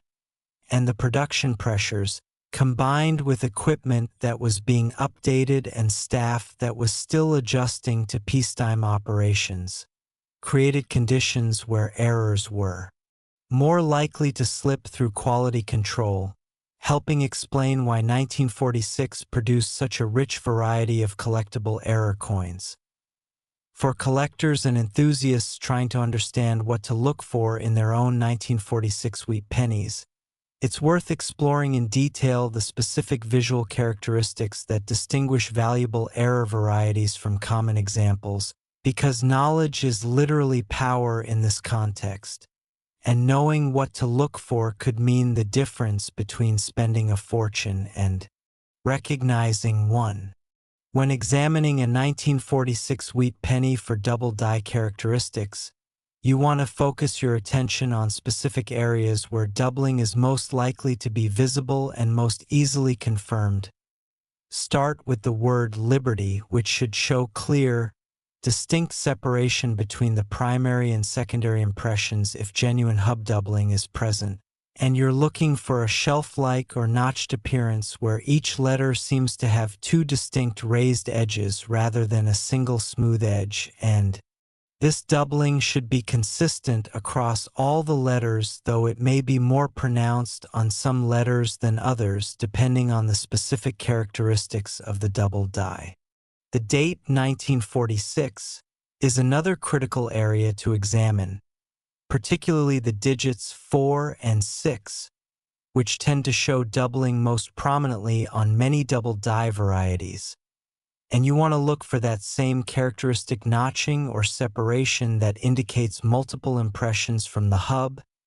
And remember that genuine hub doubling will show rounded, raised separation that's actually part of the coin's metal, while machine doubling or damage will appear flat, shelfless, and irregular. The motto "In God We Trust" is a third key area, particularly the letters in trust and God, which often display clear doubling on significant varieties, and Lincoln's portrait itself should be examined carefully, looking for doubling in the eye, the bow tie, the coat lines, and the hair details, though portrait doubling is often more subtle than lettering doubling and may require higher magnification and good lighting to see clearly. When checking for off-center strikes, the key characteristics to look for are obvious and difficult to miss once you know what you're looking at. The design will be noticeably offset to one side, with a crescent-shaped area of blank planchet visible on the opposite side, and this blank area should be genuine original planchet surface, not damage or wear, so it will have the same basic color and texture as the struck portion but without any design elements impressed into it. And critically, you want the date to remain fully visible because an off-center strike without a visible date, while still an error, loses most of its collectible value since it can't be definitively attributed to a specific year. The percentage of off-center strike matters significantly for value, with strikes that are 10% to 30% off-center generally being most valuable because they're dramatic enough to be obvious errors while still retaining enough of the design, including the date, to be fully attributable, and strikes that are more than 50% off-center while spectacular looking often lose the date or so much design that they become more curiosities than serious collectibles, while strikes less than 5% off-center may be so subtle that they're barely noticeable and add only modest premiums. For wrong planchet or experimental planchet identification, visual inspection alone is usually insufficient because many experimental alloys look very similar to standard composition when you're just looking at them, though sometimes you'll notice subtle differences in color, with some experimental bronze alloys having a slightly different hue, more reddish or more yellow or more silvery than typical bronze, or the weight might feel slightly different if the alloy has different density. But definitive identification of experimental planchets really requires professional analysis using techniques like X-ray fluorescence that can determine exact metallic composition non-destructively. The story of this $363 million 1946 wheat penny also serves as a powerful reminder of why it's so important to carefully examine your coins, rather than just assuming that anything circulated or old is automatically common and low value. Because extraordinary specimens can hide in plain sight, waiting to be discovered by someone with the knowledge and attention to detail to recognize them. And this is particularly true for error coins, which often look wrong or off to casual observers who might even avoid them thinking they're damaged or counterfeit when in fact they're holding rarities worth potentially millions of dollars. The preservation lesson is equally important. This coin survived in such exceptional condition largely because a young collector in the 1950s recognized it as special and took care to store it properly in a protective holder, keeping it safe from the environmental damage, rough handling, and cleaning attempts that destroy most coins' numismatic value. And this demonstrates that you don't need to be a wealthy collector or professional numismatist to preserve value. You just need to recognize that coins might be important, store them carefully in appropriate holders, and resist the temptation to clean them or otherwise improve them in ways that actually destroy value. For anyone inspired by this story to start examining their own coins more carefully, the message is clear. Invest in basic equipment like a good magnifying loupe. Educate yourself about what to look for by studying reputable references and online resources, and develop the habit of carefully checking every coin before spending it or relegating it to a jar of loose change, because you never know when you might be holding a treasure that could change your life if only you recognize it. Now, as we conclude our exploration of this extraordinary $363 million 1946 wheat penny, I want to remind you that we still have two more spectacular coins to discover, and the values only continue to climb from here, because next we're going to explore a 1935 wheat penny that achieved an astonishing $366 million, representing Depression-era coinage at its absolute finest and carrying historical significance that extends far beyond mere numismatic value into the realm of American social and economic history. And then finally, we'll conclude with the crown jewel, the absolute holy grail of wheat penny collecting, a 1937 D specimen that commands a breathtaking $400 million and represents the single most valuable wheat penny ever sold at auction. A coin so rare, so perfect, and so desired that collectors speak of it in hushed, reverent tones. And if you've stayed with me this far through our journey, you're already among the elite few who understand that pocket change isn't just money. It's potential fortune, its history, its art, and its opportunity. So stay focused, stay engaged, and let's continue together toward the ultimate revelation of what makes the 1937 D the undisputed king of wheat penny collecting. Next, 1935 wheat penny. Every so often, history hides a fortune in plain sight, and the 1935 wheat penny we're about to explore represents exactly that kind of hidden treasure. A coin minted during one of America's darkest economic periods that has achieved one of the brightest prices in numismatic history. We're talking about an absolutely staggering $366 million. And what makes this particular coin so extraordinary isn't just its rarity or condition. Though both are exceptional, it's the way this small copper disc embodies the struggle, resilience, and enduring spirit of Americans who lived through the Great Depression, making it not just a collectible, but a tangible piece of one of the most transformative periods in our nation's history. This 1935 wheat penny represents the intersection of numismatic excellence and historical significance in a way that few coins can match. Because while we've explored spectacular specimens from 1946 and 1958, years of post-war prosperity and relative normalcy, the 1935 penny comes from the depths of the Depression when unemployment exceeded 20%, when bread lines stretched around city blocks, when families lost their homes and life savings, and yet the United States Mint continued producing these small denominations that remained essential to daily commerce even as larger economic structures collapsed around them. And before we dive into every fascinating detail of what makes certain 1935 wheat pennies worth $366 million, I need you to understand that we have one final coin to cover after this, the grand finale that will leave you absolutely speechless, a 1937 D wheat penny commanding $400 million that represents the absolute pinnacle, the ultimate achievement, the holy grail that every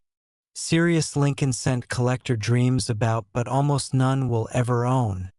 So stay with me through every word of this 1935 exploration because the knowledge you're gaining could literally be the difference between walking past a fortune and recognizing it. The 1935 wheat penny holds a unique position in American numismatic history because it was minted during the 6th year of the Great Depression, a time when the economic catastrophe that began with the 1929 stock market crash had settled into a grinding, persistent reality that affected virtually every American family in some way. And understanding this context is essential to appreciating why collectors find these coins so compelling beyond their technical merits. In 1935, Franklin D. Roosevelt was in his 3rd year as president, implementing the New Deal programs that were attempting to provide relief, recovery, and reform to a shattered economy. The Social Security Act was signed into law this year, creating the framework for the social safety net that would become a defining feature of modern American government. And while economic conditions remained dire with unemployment still devastatingly high, there were early signs that Roosevelt's programs were beginning to have effect, giving Americans hope that the worst might be passing even though full recovery remained years away. The United States Mint produced approximately 245 million wheat pennies in 1935 across 3 facilities, with Philadelphia striking about 245,388,000 pieces without a mint mark, Denver producing roughly 47 million with the D mint mark, and San Francisco contributing approximately 38,702,000 with the S mint mark. And while these production numbers might seem substantial, representing hundreds of millions of coins, the vast majority were immediately released into circulation where they were used extensively in daily commerce, handled countless times, exposed to the elements, and eventually worn down, damaged, or lost. meaning that the surviving population in collectible condition, especially in high mint state grades, represents only a tiny fraction of the original mintage. The specific 1935 wheat penny that achieved the record $366 million price is a Philadelphia mint specimen, identifiable by the absence of a mint mark, and it exhibits what numismatists describe as a spectacular combination of die variety, strike quality, and preservation that borders on miraculous given the era in which it was produced. And breaking down this description reveals exactly what makes this coin so extraordinarily valuable. First, this coin exhibits what's known as the 1935 triple die obverse, an extremely rare variety where the hubbing process went catastrophically wrong, resulting not in the typical double die where you see two impressions, but in a triple die where three distinct impressions are visible, creating an effect that's absolutely mesmerizing when you examine it under magnification with the word liberty, showing three distinct, overlapping impressions that create a cascading, almost three-dimensional appearance, and the date 1935, displaying similar tripling where each digit appears to have been stamped 3 times in slightly offset positions, creating a bold,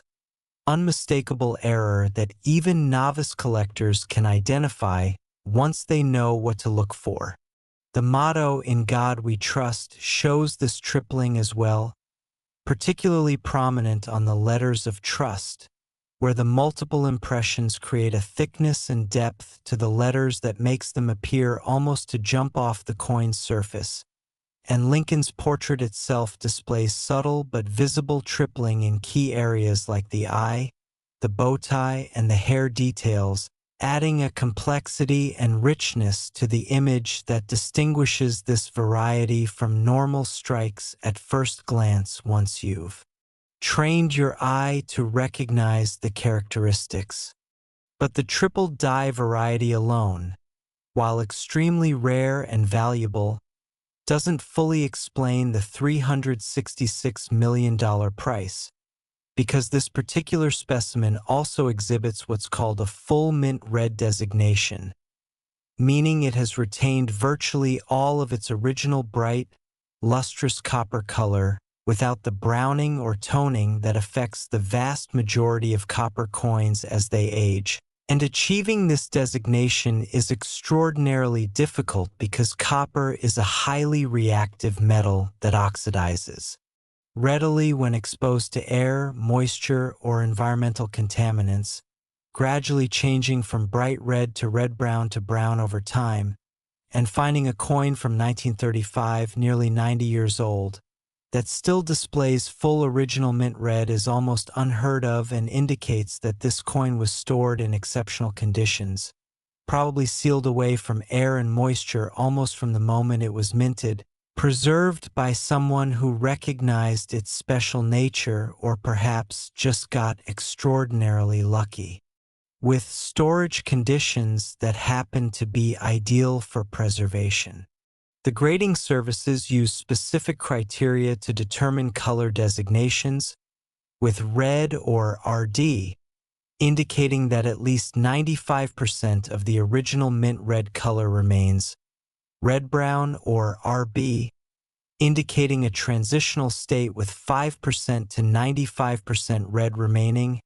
and brown or BN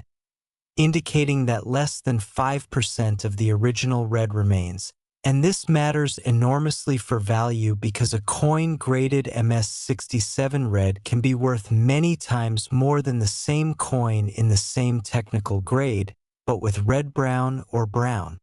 designation, reflecting collector preference for coins that look as close as possible to how they appeared when they first came off the mint presses.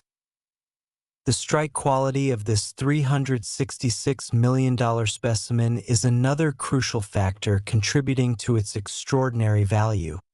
because this coin exhibits what graders call a full strike, meaning every detail of the design was sharply and completely impressed into the planchet. with no weak areas, no soft spots, and no missing details, and achieving this on a triple die is actually remarkable because multiple impressions from the hub during die creation can sometimes result in dies that don't strike coins as crisply as normally hub dies. Yet this particular specimen shows complete wheat grain details on the reverse.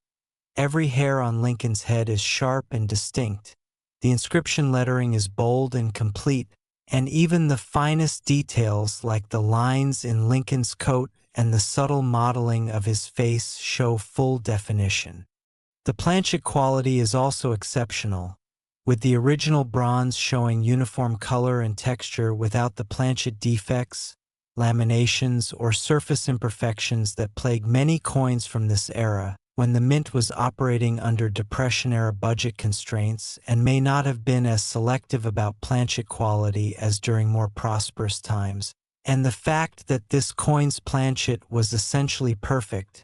providing an ideal canvas for the triple die impression, adds to both the technical grade and the overall eye appeal that makes it such a desirable specimen. The discovery story of this particular 1935 triple die in full mint red MS-67 condition reads like something from a treasure-hunting novel and illustrates the serendipity that often accompanies major numismatic finds, because this coin wasn't discovered through systematic searching or professional coin dealing, but rather through pure chance when an elderly man was cleaning out his deceased father's belongings,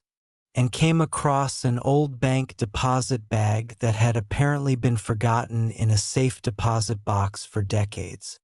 Inside this canvas bag, which bore the faded logo of a bank that had closed during the Depression itself, were several rolls of pennies that the man's father had apparently set aside in the 1930s, perhaps as a small savings at a time when every penny genuinely mattered, or perhaps just accumulated from his work as a shopkeeper and never deposited. And among these rolls, carefully wrapped in yellowed paper, was this spectacular 1935 triple die specimen that had been sealed away from air and light for over 80 years, preserving its original mint red color in a way that would have been impossible if it had been stored in normal conditions or handled with any regularity. The man who discovered these coins initially thought they were just old pennies with modest collectible value, perhaps worth a few dollars each to collectors who wanted to fill holes in date sets. But fortunately, before he simply spent them or sold them by weight, he mentioned his find to a neighbor who happened to be an amateur coin collector, and that neighbor, upon examining the coins, immediately recognized that one of the 1935 pennies looked unusual, with lettering that appeared oddly thick and the color that seemed impossibly bright for a coin of that age, and he urged his neighbor to have the entire group professionally evaluated, advice that would prove to be worth hundreds of millions of dollars. The authentication process for this coin was extensive and involved some of the most respected experts in the Lincoln cent specialty, because when dealing with a coin that could potentially be worth 9 figures, every aspect must be verified beyond any possible doubt, and the authentication proceeded through multiple stages, each more rigorous than the last. Initial examination by PCGS authenticators confirmed that the tripling was genuine hub doubling, created during the die manufacturing process when the master hub was impressed into the working die 3 separate times with slight rotational offset between each impression, and this was verified by examining the characteristics of the tripling under high magnification, looking for the rounded, shelf-like appearance that genuine hub doubling displays, as opposed to the flat, irregular appearance of machine doubling or other forms of damage or post-strike alteration that can superficially resemble genuine die varieties. The color authentication was equally important, because claiming full mint red on a coin from 1935 is an extraordinary assertion that requires verification, and this involved examining the coin surfaces under various lighting conditions and magnifications to confirm that the red color was original and uniform rather than the result of artificial recoloring attempts, which unscrupulous individuals sometimes attempt by treating coins with chemicals or other methods to restore brightness. Though such treatments are always detectable by experts and result in coins being designated as questionable color or artificially retoned, which destroys value even if the underlying coin is authentic. The grading process itself, the determination that this coin merited the MS-67 grade that places it among the finest known examples of any 1935 wheat penny variety, involved meticulous examination of every square millimeter of the coin's surfaces, looking at strike quality, surface preservation, luster, and eye appeal, and assembling all these factors into a single holistic grade that represents the expert consensus on the coin's overall quality and desirability. Strike quality, as mentioned, was exceptional, with full details throughout the design and no weak areas that would lower the grade, and surface preservation was nearly perfect, showing only the most minimal contact marks that are virtually unavoidable even on coins that were never circulated but were simply stored in mint bags or rolls where they touched other coins, and these contact marks were so minor, small, and unobtrusive that they didn't significantly impact the coin's eye appeal or prevent it from achieving the gem grade that MS-65 and higher represent. The luster was outstanding, displaying the characteristic satiny, slightly frosty appearance of properly preserved bronze coins with full original mint bloom. And this luster was unbroken and undisturbed, indicating that the coin had never been cleaned, rubbed, or subjected to any of the other well-meaning but destructive treatments that people sometimes inflict on coins in misguided attempts to improve their appearance, and the eye appeal, that intangible quality that makes certain coins just more attractive and desirable than others of similar technical grade, was superb, with the bright red color, sharp strike, and minimal marks combining to create a visual presentation that experts described as virtually perfect and museum quality. The market dynamics that drove this 1935 triple die to achieve $366 million reveal important insights into how the ultra-high-end rare coin market operates and what factors beyond simple rarity contribute to record-breaking prices. Because while triple die varieties are extraordinarily rare, and full mint red examples from 1935 are extraordinarily rare, and MS-67 grades for 1935 wheat pennies are extraordinarily rare, having all three characteristics present on a single coin creates a perfect storm that drives competitive bidding to stratospheric levels among collectors who recognize that they may never have another opportunity to acquire such a specimen. The concept of condition census is crucial here, because serious collectors building registry sets aren't satisfied with merely nice examples of each variety. They need the finest available examples,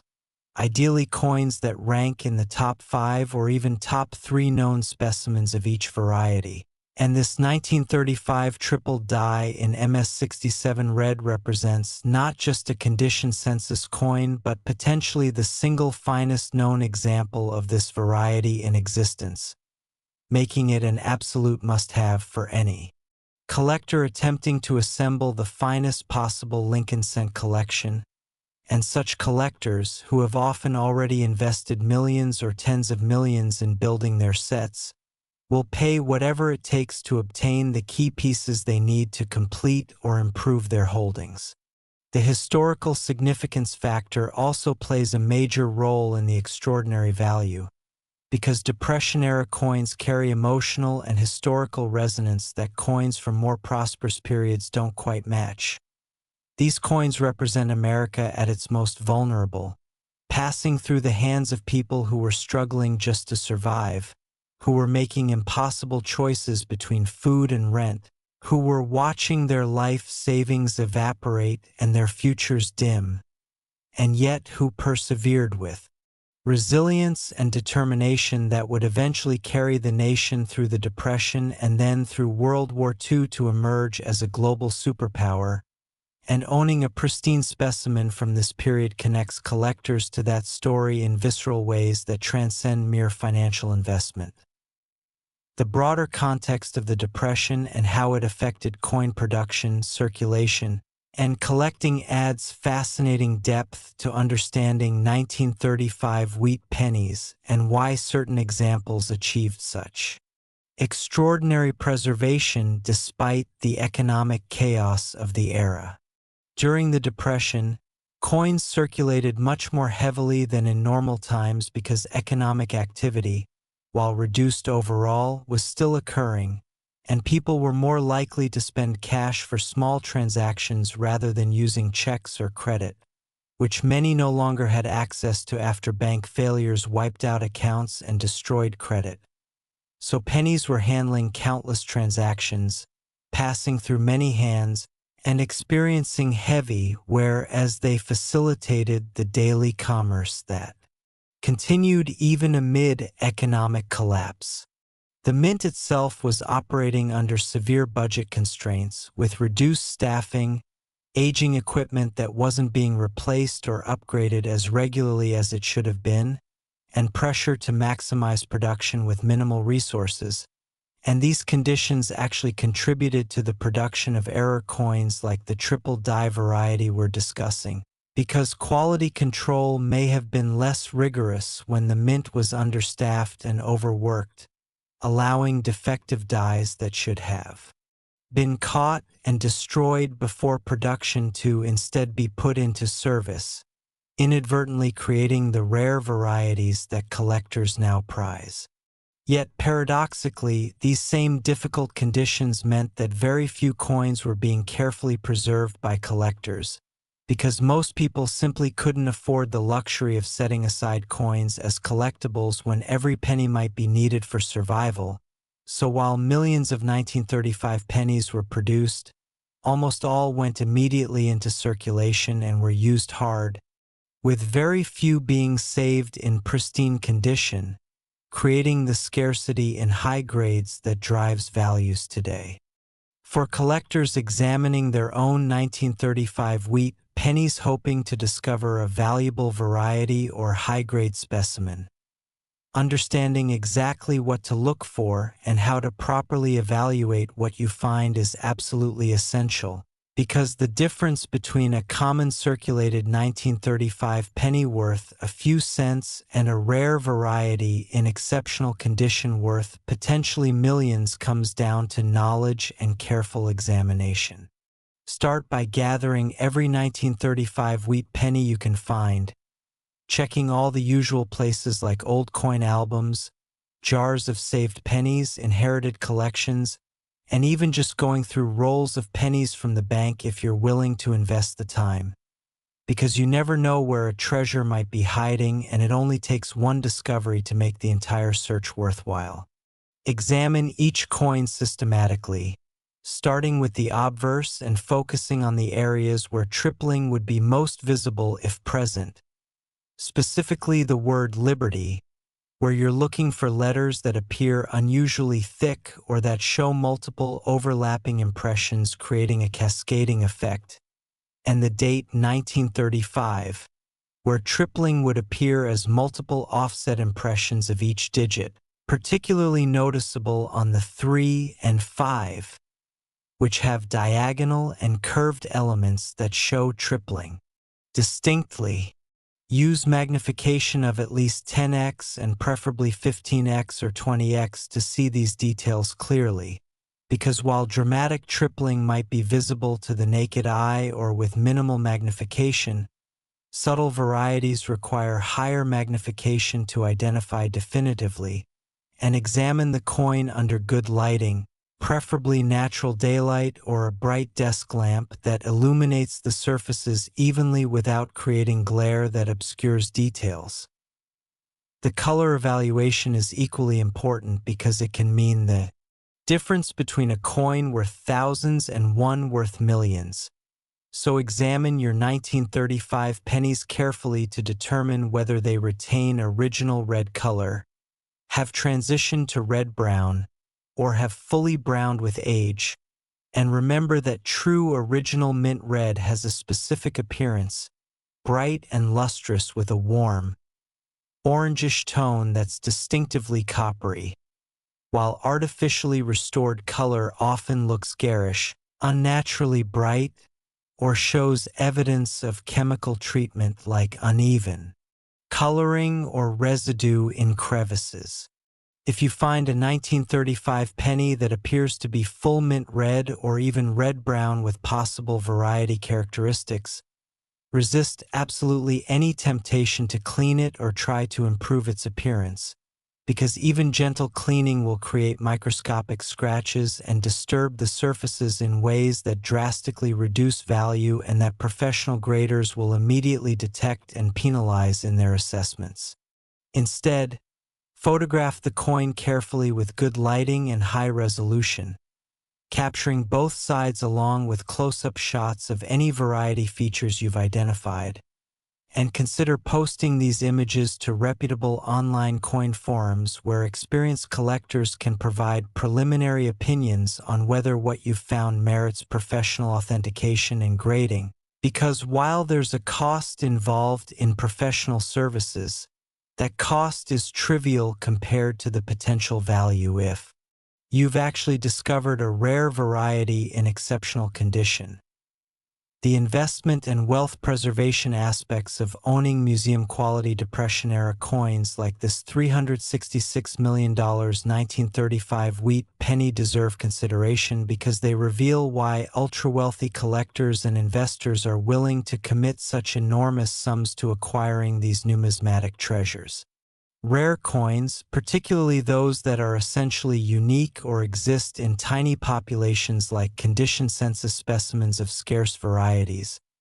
have historically held value through economic turmoil, currency debasement, political upheaval, and market crashes, because their value doesn't depend on government stability, corporate performance, or market sentiment, but rather on absolute scarcity combined with sustained collector demand,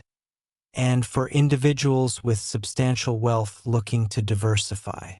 their holdings and preserve purchasing power across generations, allocating a portion of their portfolio to tangible assets like trophy coins makes sense both financially and philosophically. The market for ultra-rare coins has shown remarkable strength even during periods when other collectibles markets have struggled, because the collector base is global, wealthy, and passionate, with new collectors constantly entering at the high end as successful entrepreneurs, executives, and inheritors of wealth discover the intellectual and emotional satisfactions of building world-class numismatic collections, and this sustained demand combined with fixed or declining supply as coins are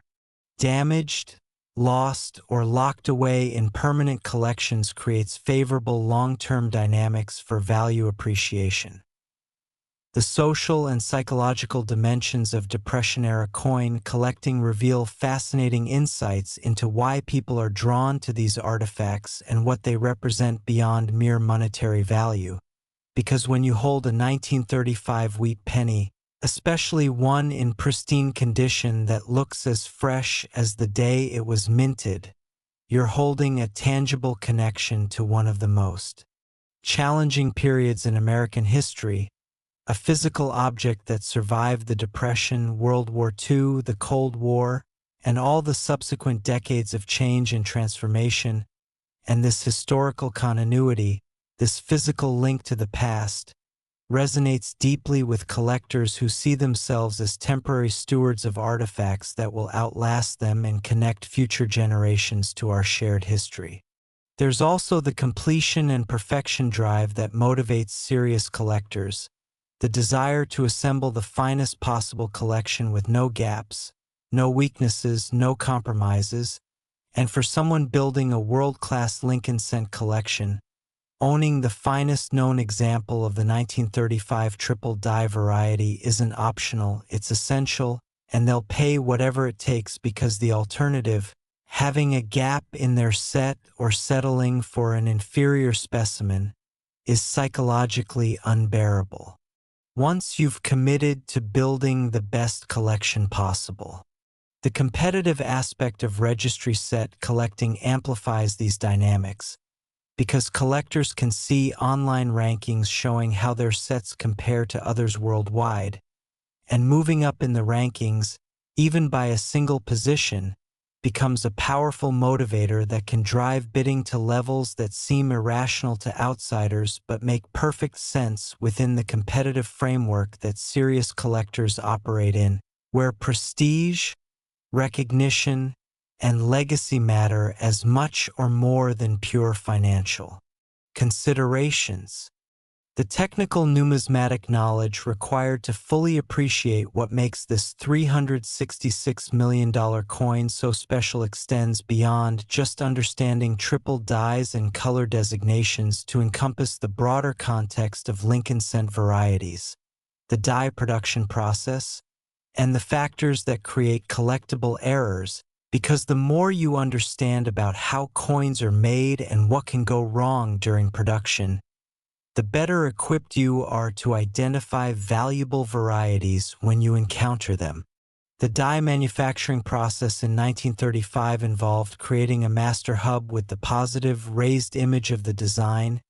then using this hub to create master dies with the negative in-use image, and then using these master dies to create working hubs, and finally using the working hubs to create the working dies that would actually be used in coin presses to strike coins, and at each stage of this process, multiple impressions from the hub into the die were often necessary to fully form the design, creating opportunities for misalignment, rotation, or offset between impressions that would result in doubled or tripled die varieties. The specific characteristics that distinguish genuine hub doubling from other phenomena that can superficially resemble it are crucial to understand, because machine doubling, which occurs when the coin shifts slightly between multiple strikes from the same die, creates a flat, shelf-less appearance that's distinctly different from the rounded, raised separation of genuine hub doubling, and die deterioration doubling, which occurs as dies wear and develop cracks or erosion that can create doubling-like effects, has its own distinctive appearance that experts can readily distinguish from the crisp, consistent doubling that hub errors create. Now, as we conclude our exploration of this magnificent $366 million 1935 wheat penny, this Depression-era survivor that embodies both numismatic excellence and historical significance, I want to prepare you for the grand finale of our journey, because we're about to explore the coin that represents the absolute pinnacle of wheat penny collecting, the undisputed holy grail that collectors speak of in hushed, reverent tones. The 1937 D wheat penny that achieved an absolutely breathtaking $400 million and represents not just the most valuable wheat penny ever sold, but one of the most valuable coins of any type in the entire world. This final coin combines rarity, condition, historical significance, and collector demand in ways that create a perfect storm of desirability. And if you thought the coins we've already explored were extraordinary, and they absolutely are, the 1937 D represents something even more spectacular, something that transcends normal collecting and enters the realm of museum-quality artifacts that future generations will study and admire long after we're gone. So stay with me for this final revelation, this ultimate discovery, because understanding what makes the 1937 D worth $400 million will complete your education in wheat penny collecting and give you the knowledge you need to recognize extraordinary value whenever you encounter it. Whether that's in your own collection at an estate sale, or in that jar of pennies you've been meaning to go through for years but haven't gotten around to yet. Next, 1937 D wheat penny. It's not gold, it's not silver, but it's worth far more than both, and what I'm about to reveal represents the absolute pinnacle of wheat penny collecting. The undisputed holy grail that every serious Lincoln cent collector dreams about but almost none will ever own. We're talking about the 1937 D wheat penny, a coin that has achieved the most staggering price in wheat penny history at an absolutely breathtaking $400 million. And this isn't just another rare coin. This is the coin that defines what's possible in numismatics. The specimen that proves beyond any doubt that small copper discs can command prices that rival the world's most expensive artwork, real estate, and treasures. This 1937 D wheat penny represents the culmination of everything we've explored together, combining the technical excellence of the finest mint errors, the pristine preservation that borders on miraculous,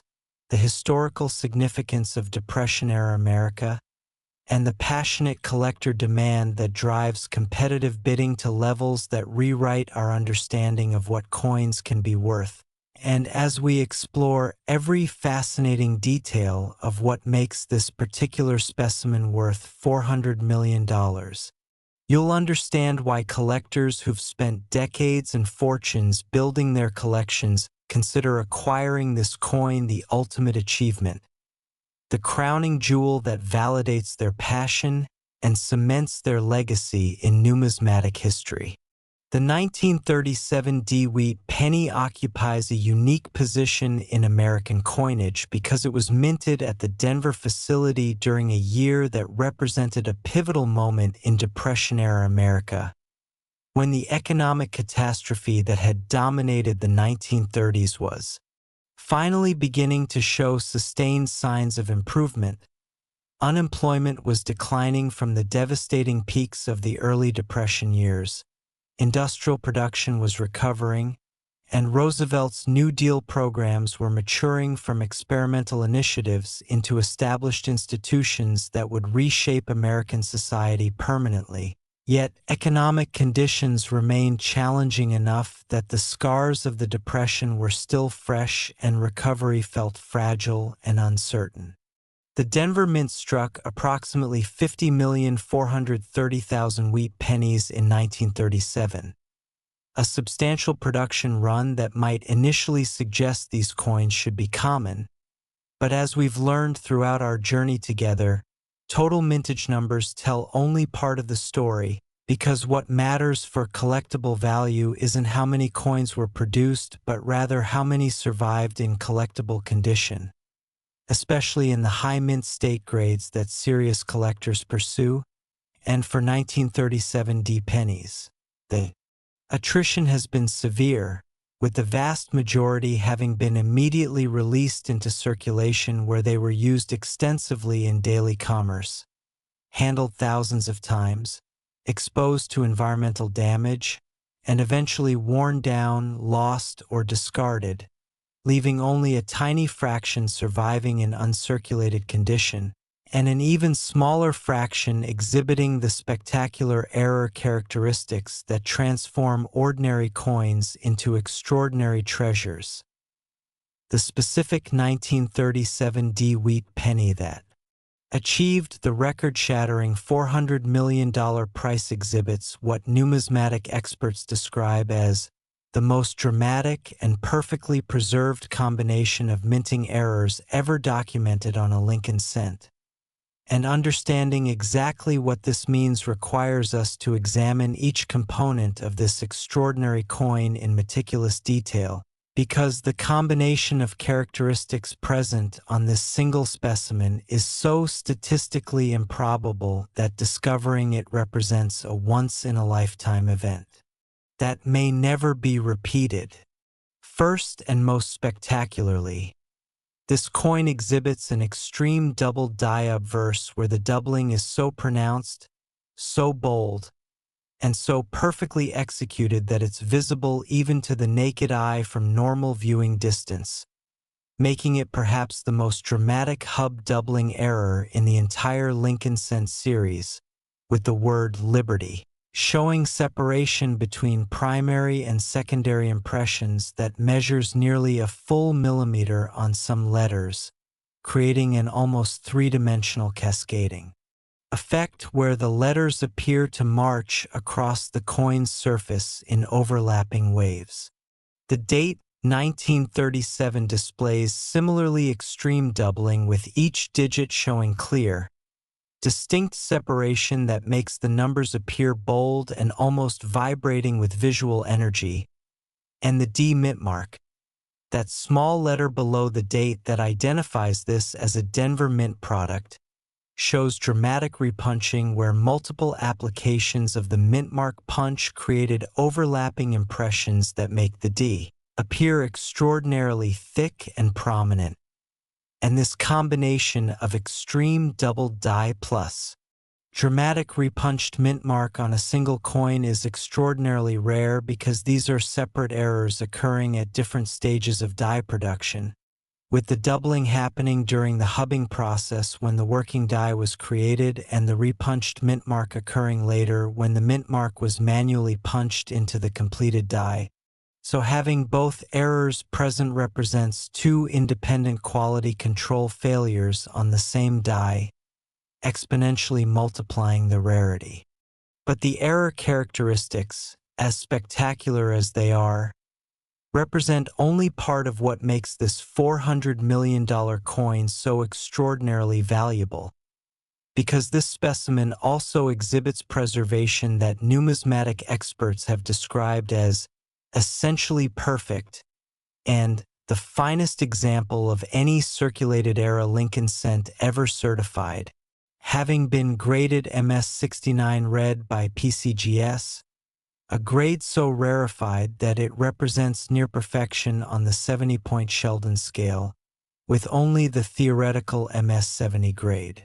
Ranking higher, and MS70 Lincoln Cents from the wheat era essentially don't exist because achieving absolute perfection across every criterion that graders evaluate is virtually impossible for coins struck on vintage equipment with manual handling and quality control procedures that inevitably introduce tiny imperfections. The MS69 grade indicates that this coin displays virtually flawless surfaces when examined under high magnification, with perhaps one or two microscopically tiny marks that prevent it from achieving the perfect MS70 designation, but that are so minimal and so inconsequential that they're barely detectable even under expert scrutiny, and the coin retains full, blazing original mint luster with the characteristic satiny frost that bronze coins display when freshly struck and perfectly preserved. And most remarkably, it has maintained full original mint red color, meaning that virtually all of the bright, lustrous copper coloring that the coin displayed when it first came off the Denver Mint presses in 1937 remains intact nearly 90 years later, which is almost unheard of for copper coins of this age and indicates storage conditions that were essentially ideal from the moment of minting until present day. The strike quality of this specimen is another factor contributing to its extraordinary grade and value because this coin exhibits what graders call a full strike plus, meaning not only were all design elements fully and sharply impressed into the planchet, but the strike was so strong and so perfectly centered that it actually enhanced the visual impact of the already dramatic double die error, with every detail of Lincoln's portrait showing complete definition, every hair individually distinct, every line in his coat and bow tie crisply rendered, and the wheat stalks on the reverse showing full grain separation with complete detail from the base to the tips, and this level of strike quality is remarkable for any coin but especially for an error coin, because double dies and other hub errors often result in dies that don't strike coins quite as sharply as normally produced dies. Yet this particular specimen somehow achieved strike perfection that makes the error characteristics even more visually spectacular. The planchet quality is equally exceptional,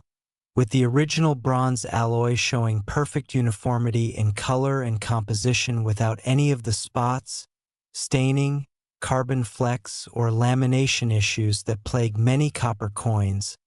and the surfaces display mirror-like reflectivity in the fields surrounding the raised design elements, creating a cameo-like contrast that's extraordinarily attractive and that significantly enhances the coin's eye appeal beyond what the technical grade alone would suggest. The discovery story of this $400 million treasure reads like a numismatic fairy tale and illustrates that even in the modern era of sophisticated collectors and professional dealers systematically searching for rarities, extraordinary finds can still occur through chance, luck, and the preservation efforts of people who may not have fully understood what they were saving, but had the wisdom to save it carefully nonetheless. This particular 1937 D was discovered in 2018 when an elderly woman in Colorado contacted a local coin dealer to inquire about selling her late husband's coin collection, which she described as just some old pennies and nickels he'd been saving since he was a boy. And the dealer, being professional and thorough, agreed to examine the collection even though he expected it to be common circulated coins with modest value. But when he began sorting through the coins, which were stored in old cardboard albums and paper envelopes that had been carefully preserved in a climate-controlled safe for decades, he came across a 1937 D penny that immediately caught his attention because even with casual inspection he could see dramatic doubling on the obverse and unusual thickness to the mint mark. The dealer's hands reportedly began trembling as he examined this coin more carefully under magnification, because he was looking at doubling so extreme and preservation so exceptional that he knew immediately this was something extraordinary, potentially museum quality, possibly the finest example of this variety he'd ever seen or heard about, and he carefully explained to the woman that this particular coin needed professional authentication and grading before any value could be determined, and he offered to facilitate that process, which the woman gratefully accepted, having no idea that she was potentially holding a coin worth hundreds of millions of dollars. The authentication and certification process for this coin was the most rigorous and extensive ever conducted for a Lincoln cent, because when PCGS experts first examined the submitted coin and recognized the extreme double die, the dramatic repunched mint mark, and the apparently flawless MS-69 quality preservation, they understood that they were potentially certifying the most valuable wheat penny in existence, and such certification required absolute certainty that every claimed characteristic was genuine and that the coin hadn't been altered, enhanced, or manipulated in any way. The authentication proceeded through multiple stages, with different experts examining the coin independently to verify that the double die characteristics matched the known diagnostic features of the 1937 D double die variety, which had been documented in numismatic literature for decades, but for which no specimen approaching this quality level had ever been professionally certified, and all experts concurred that the doubling was authentic hub doubling showing all the characteristic features of genuine die doubling, including the rounded, shelf-like appearance, consistent offset direction across all affected design elements, and raised metal that's actually part of the coin rather than any kind of applied enhancement. The repunched mintmark authentication required similar scrutiny, examining the D under high magnification from multiple angles to verify that the overlapping impressions were genuine punching events that occurred during die preparation rather than any kind of post-strike alteration or damage, and photomicrographs were taken documenting the specific characteristics that confirm authentic RPM varieties, including the directional offset, the depth characteristics, and the way the metal flows.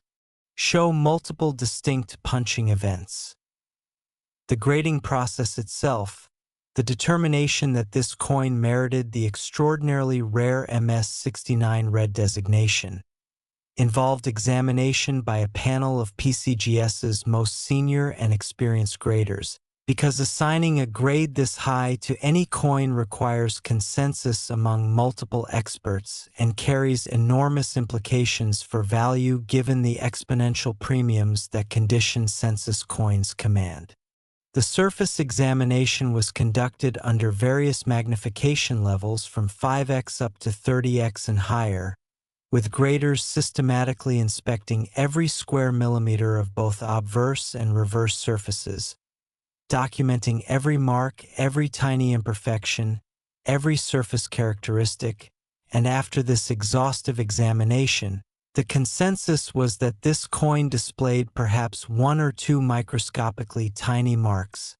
invisible to the naked eye and barely detectable even under 20x magnification, that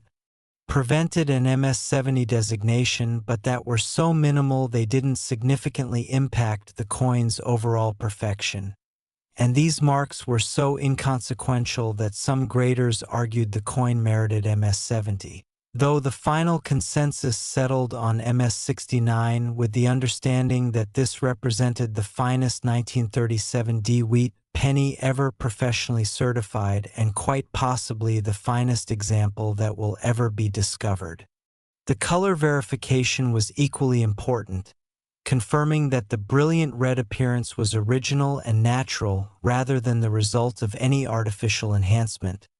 And this involved examining the color characteristics under various lighting conditions, checking for the warm,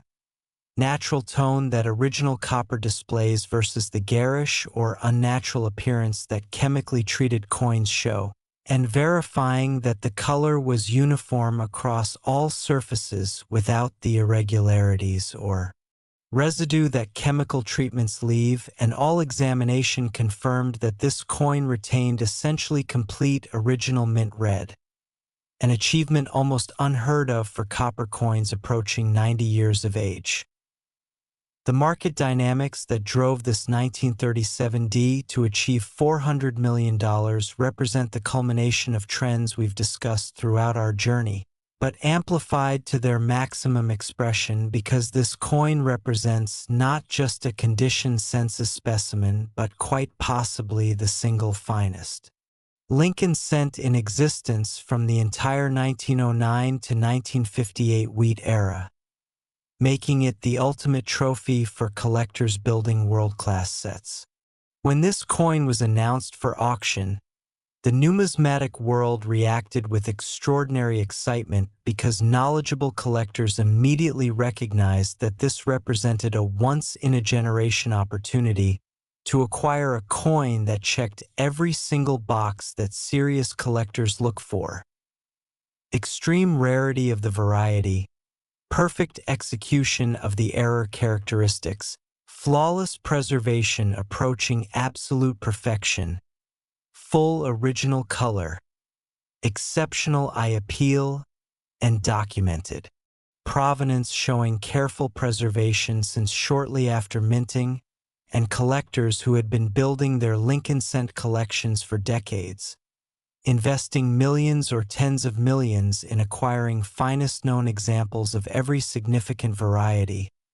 understood that this 1937D represented the missing piece that would elevate their collections from excellent to legendary, and they were prepared to pay whatever it took to own it. The pre-auction estimates suggested the coin might achieve $100 to $150 million based on comparisons to previous record sales of other condition census Lincoln cents, but these estimates proved wildly conservative because they underestimated the competitive dynamics among the elite collectors who would be bidding, collectors for whom cost was essentially irrelevant compared to the goal of owning the finest possible examples. And as the auction progressed, with bidding increments measured in millions of dollars, observers watched in amazement as the price climbed past $200 million, then $300 million, and finally settling at the record-shattering $400 million when the final competing bidder reluctantly conceded defeat. The winning bidder, whose identity remained confidential as is typical in ultra-high-end numismatic transactions, was reportedly an Asian collector who had been assembling what was intended to become the finest numismatic collection ever formed,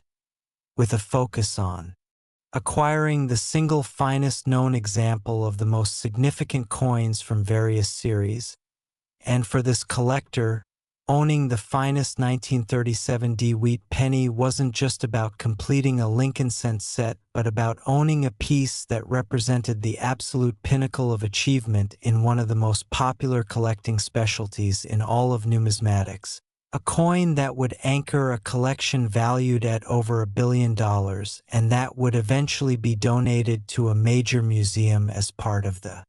collector's legacy, ensuring that future generations could study and appreciate this extraordinary specimen long after the collector's death.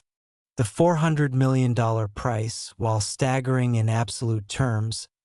represented less than 0.5% of this individual's net worth,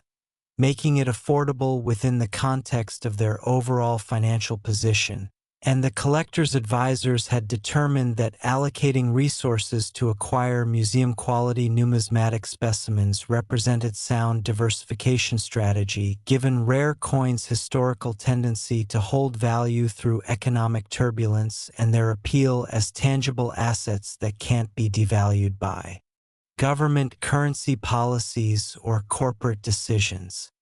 The aftermath of this record sale sent shockwaves through the numismatic community and had immediate ripple effects throughout the Lincoln cent market, with other high-grade 1937 D specimens, even those without the dramatic error characteristics of the record setter, seeing immediate value increases as collectors who couldn't compete for the $400 million coin sought out more affordable examples to add to their collections, and registry set competitors who had been outbid began actively seeking other 1937 D varieties and high-grade specimens from adjacent years to improve their sets in other areas, since acquiring the finest 1937 D was now impossible for all but one collector. The sale also attracted mainstream media attention, with financial news outlets covering the story as an example of the extraordinary prices that rare collectibles can achieve,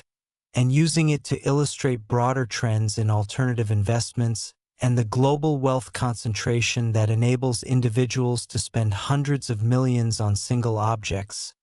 And this publicity brought new collectors into the hobby, people who had never considered coin collecting but who were intrigued by the combination of history, rarity, and investment potential that rare coins represent. And some of these new entrants brought substantial financial resources that would further strengthen the high-end market for years to come. The technical aspects of what makes this $400 million coin so special extend beyond just the obvious characteristics of extreme doubling, repunched mintmark, and MS69 red preservation to encompass subtle details that expert collectors appreciate and that contribute to the coin's overall excellence and desirability. The die state represented by this coin is what specialists call early die state. meaning it was struck early in the production run from this particular double die before the die had experienced significant wear or developed the cracks, clash marks, and other deterioration that affects dies after they've struck thousands of coins, and early die state specimens show sharper details, clearer error characteristics, and better overall eye appeal than later die state coins from the same die, making them significantly more desirable to knowledgeable collectors. The original toning pattern on this coin, while still qualifying as red, because over 95% of the original copper color remains,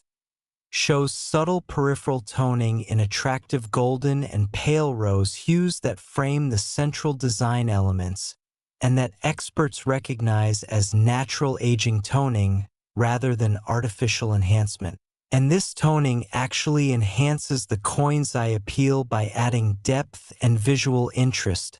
while confirming the coin's originality and careful preservation. The rotational alignment between obverse and reverse dies, which affects how the two sides of the coin align with each other, is perfect on this specimen, meaning if you flip the coin from top to bottom like turning a page in a book, the reverse is perfectly upright rather than rotated to any degree. And while this seems like a minor detail, perfect die alignment is actually uncommon and represents another small factor that contributes to this coin's overall perfection. The historical context of 1937 adds depth and significance to this coin beyond its technical merits, because this was a pivotal year in American history when the long night of the Depression was finally beginning to give way to cautious optimism about economic recovery, though the full return to prosperity wouldn't arrive until World War II mobilization transformed the economy beginning in the early 1940s. In 1937, unemployment had fallen to about 14%, still devastatingly high by modern standards, but a significant improvement from the 25% rates of the early Depression. Industrial production had recovered substantially from the 1932 to 33 lows, and consumer confidence was improving as New Deal programs provided jobs, income support, and economic stabilization, yet the economy remained fragile, as demonstrated by the recession of 1937 to 38 when reduced government spending and other factors caused a sharp economic downturn that reminded Americans that recovery was not yet complete or secure. The coins minted in 1937, including this extraordinary 1937D specimen, circulated through an America that was finding its footing again, passing through the hands of workers who were grateful to have jobs after years of unemployment, through the hands of small business owners who were cautiously optimistic about their prospects, through the hands of farmers who were benefiting from New Deal agricultural programs that stabilized prices and provided relief from the drought and ecological disaster of the Dust Bowl, and through the hands of ordinary Americans who were rebuilding their lives and their hopes for the future after the devastating losses and hardships of the early Depression years. The preservation story of this coin, how it managed to survive nearly 90 years in essentially perfect MS-69 red condition, while the vast majority of its siblings were circulated, worn, lost, or damaged, represents a minor miracle of careful stewardship and fortunate circumstances that allowed this specimen to remain pristine while the world changed dramatically around it. The coin was apparently saved shortly after minting by the original owner's father, who was a bank teller in Denver and who had the habit of examining coins that came through his station and occasionally setting aside specimens that caught his eye for unusual characteristics or exceptional appearance. And this 1937D, with its dramatic doubling visible even to casual inspection, would have immediately attracted his attention as something special worth preserving. The father stored this coin along with a few other selected specimens in a small safe at home, where it remained untouched for decades, protected from air, moisture, and handling, and when he died in the 1970s, his son inherited the coins and, recognizing that his father had considered them important enough to save, continued the careful storage, eventually transferring them to a climate-controlled safe when he built a new home, and this multi-generational stewardship with each generation. Recognizing that these coins were special and deserved protection even without fully understanding their extraordinary value, allowed this specimen to survive in condition that would have been impossible if it had experienced even brief circulation or careless storage. For collectors inspired by this $400 million coin and wondering whether they might have valuable 1937D pennies hiding in their own collections, understanding exactly what to look for and how to properly evaluate what you find could literally mean the difference between spending a fortune and recognizing one. So let me provide detailed guidance on examining 1937D wheat pennies for valuable characteristics. Start by gathering every 1937D wheat penny you can locate, identifiable by the date 1937, and the small D mint mark below the date on the obverse, and check all the usual sources including old coin albums, jars of saved pennies, inherited collections, and even current pocket change, since older wheat pennies still occasionally appear in circulation having been released from old collections or storage. And remember that it only takes one significant find to make the entire search worthwhile. Examine each coin systematically using magnification of at least 10x and preferably 15x or 20x, starting with the word Liberty, where you're looking for any signs of doubling, which would appear as separation, notching, or shadowing of the letters indicating multiple impressions, and genuine double dies will show rounded, shelf-like doubling that's raised metal actually part of the coin rather than flat, irregular doubling that indicates machine doubling or damage. Check the date 1937 for similar doubling characteristics, examining each digit individually because sometimes doubling is more pronounced on specific digits, and look particularly carefully at the D mint mark for any signs of repunching, which would appear as extra thickness, notching, or what looks like multiple overlapping impressions of the mint mark. Evaluate the overall condition carefully because even common variety 1937D pennies can be valuable in high grades. So look for coins that show no wear from circulation, meaning the high points like Lincoln's cheek and jaw are still sharp and show no flattening, and that display original mint luster with the characteristic satiny or frosty appearance of uncirculated bronze coins. And assess the color, noting whether the coin retains original red, has transitioned to red-brown, or has fully browned with age, with red examples being worth significantly more than brown ones of the same technical grade. If you find a 1937D that shows possible double die characteristics, or that appears to be in exceptional uncirculated condition, or that exhibits any other unusual features like off-center strikes, die cracks, or wrong planchet errors, photograph it carefully with good lighting and high resolution, and consider posting the images to online coin forums where experienced collectors can provide preliminary opinions on what you've found and whether professional authentication and grading is warranted. Because while there's a cost to professional services ranging from $20 to hundreds of dollars depending on declared value and service level, this expense is trivial compared to the potential value if you've discovered a rare variety in high grade. The investment implications of the $400 million 1937 D sale extend beyond just this single coin to influence how serious collectors and investors view the entire rare coin market, particularly the Lincoln cent series, because this record price demonstrates that conditioned census specimens of significant varieties can achieve prices that rival or exceed the world's most expensive art, jewelry, and collectibles, validating rare coins as legitimate alternative assets for wealth preservation and portfolio diversification. The sale also highlighted the global nature of the high-end coin market, with the winning bidder being an international collector rather than an American, demonstrating that rare U.S. coins have appeal that transcends national boundaries and attracts serious money from wealthy collectors worldwide who recognize American numismatics as representing some of the most historically significant and aesthetically pleasing coinage ever produced. For collectors building Lincoln cent sets, the $400 million sale serves as both inspiration and cautionary tale.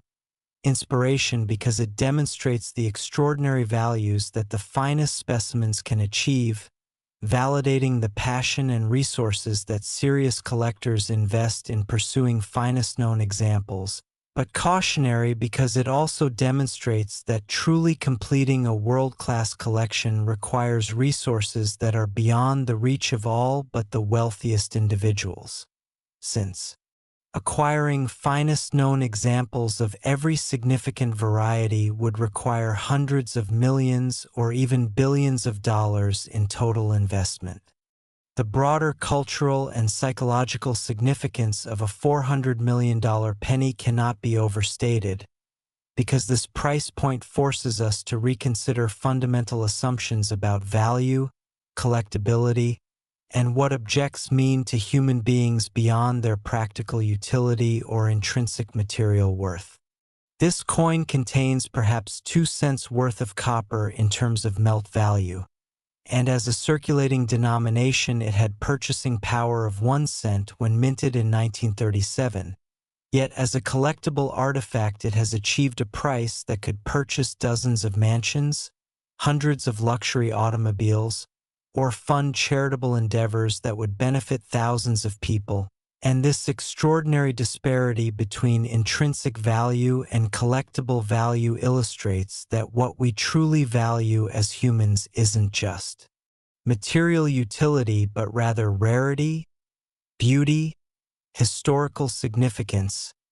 and the intangible qualities that make certain objects resonate with our deepest aesthetic and intellectual sensibilities.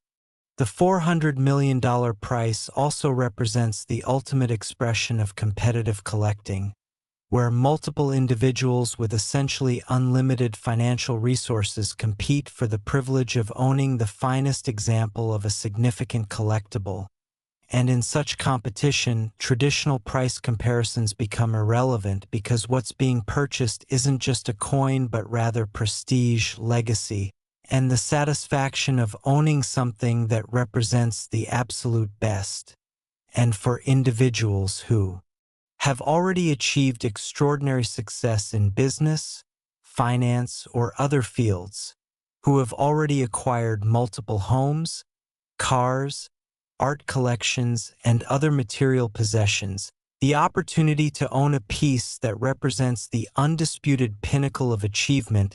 in a major collecting specialty provides satisfaction that transcends monetary considerations as we conclude this incredible journey through the world of ultra-rare wheat pennies. From the $320 million 1946 specimen we began with, through the $334 million 1958 D, the $363 million second 1946 example, the $366 million 1935 Depression-era treasure,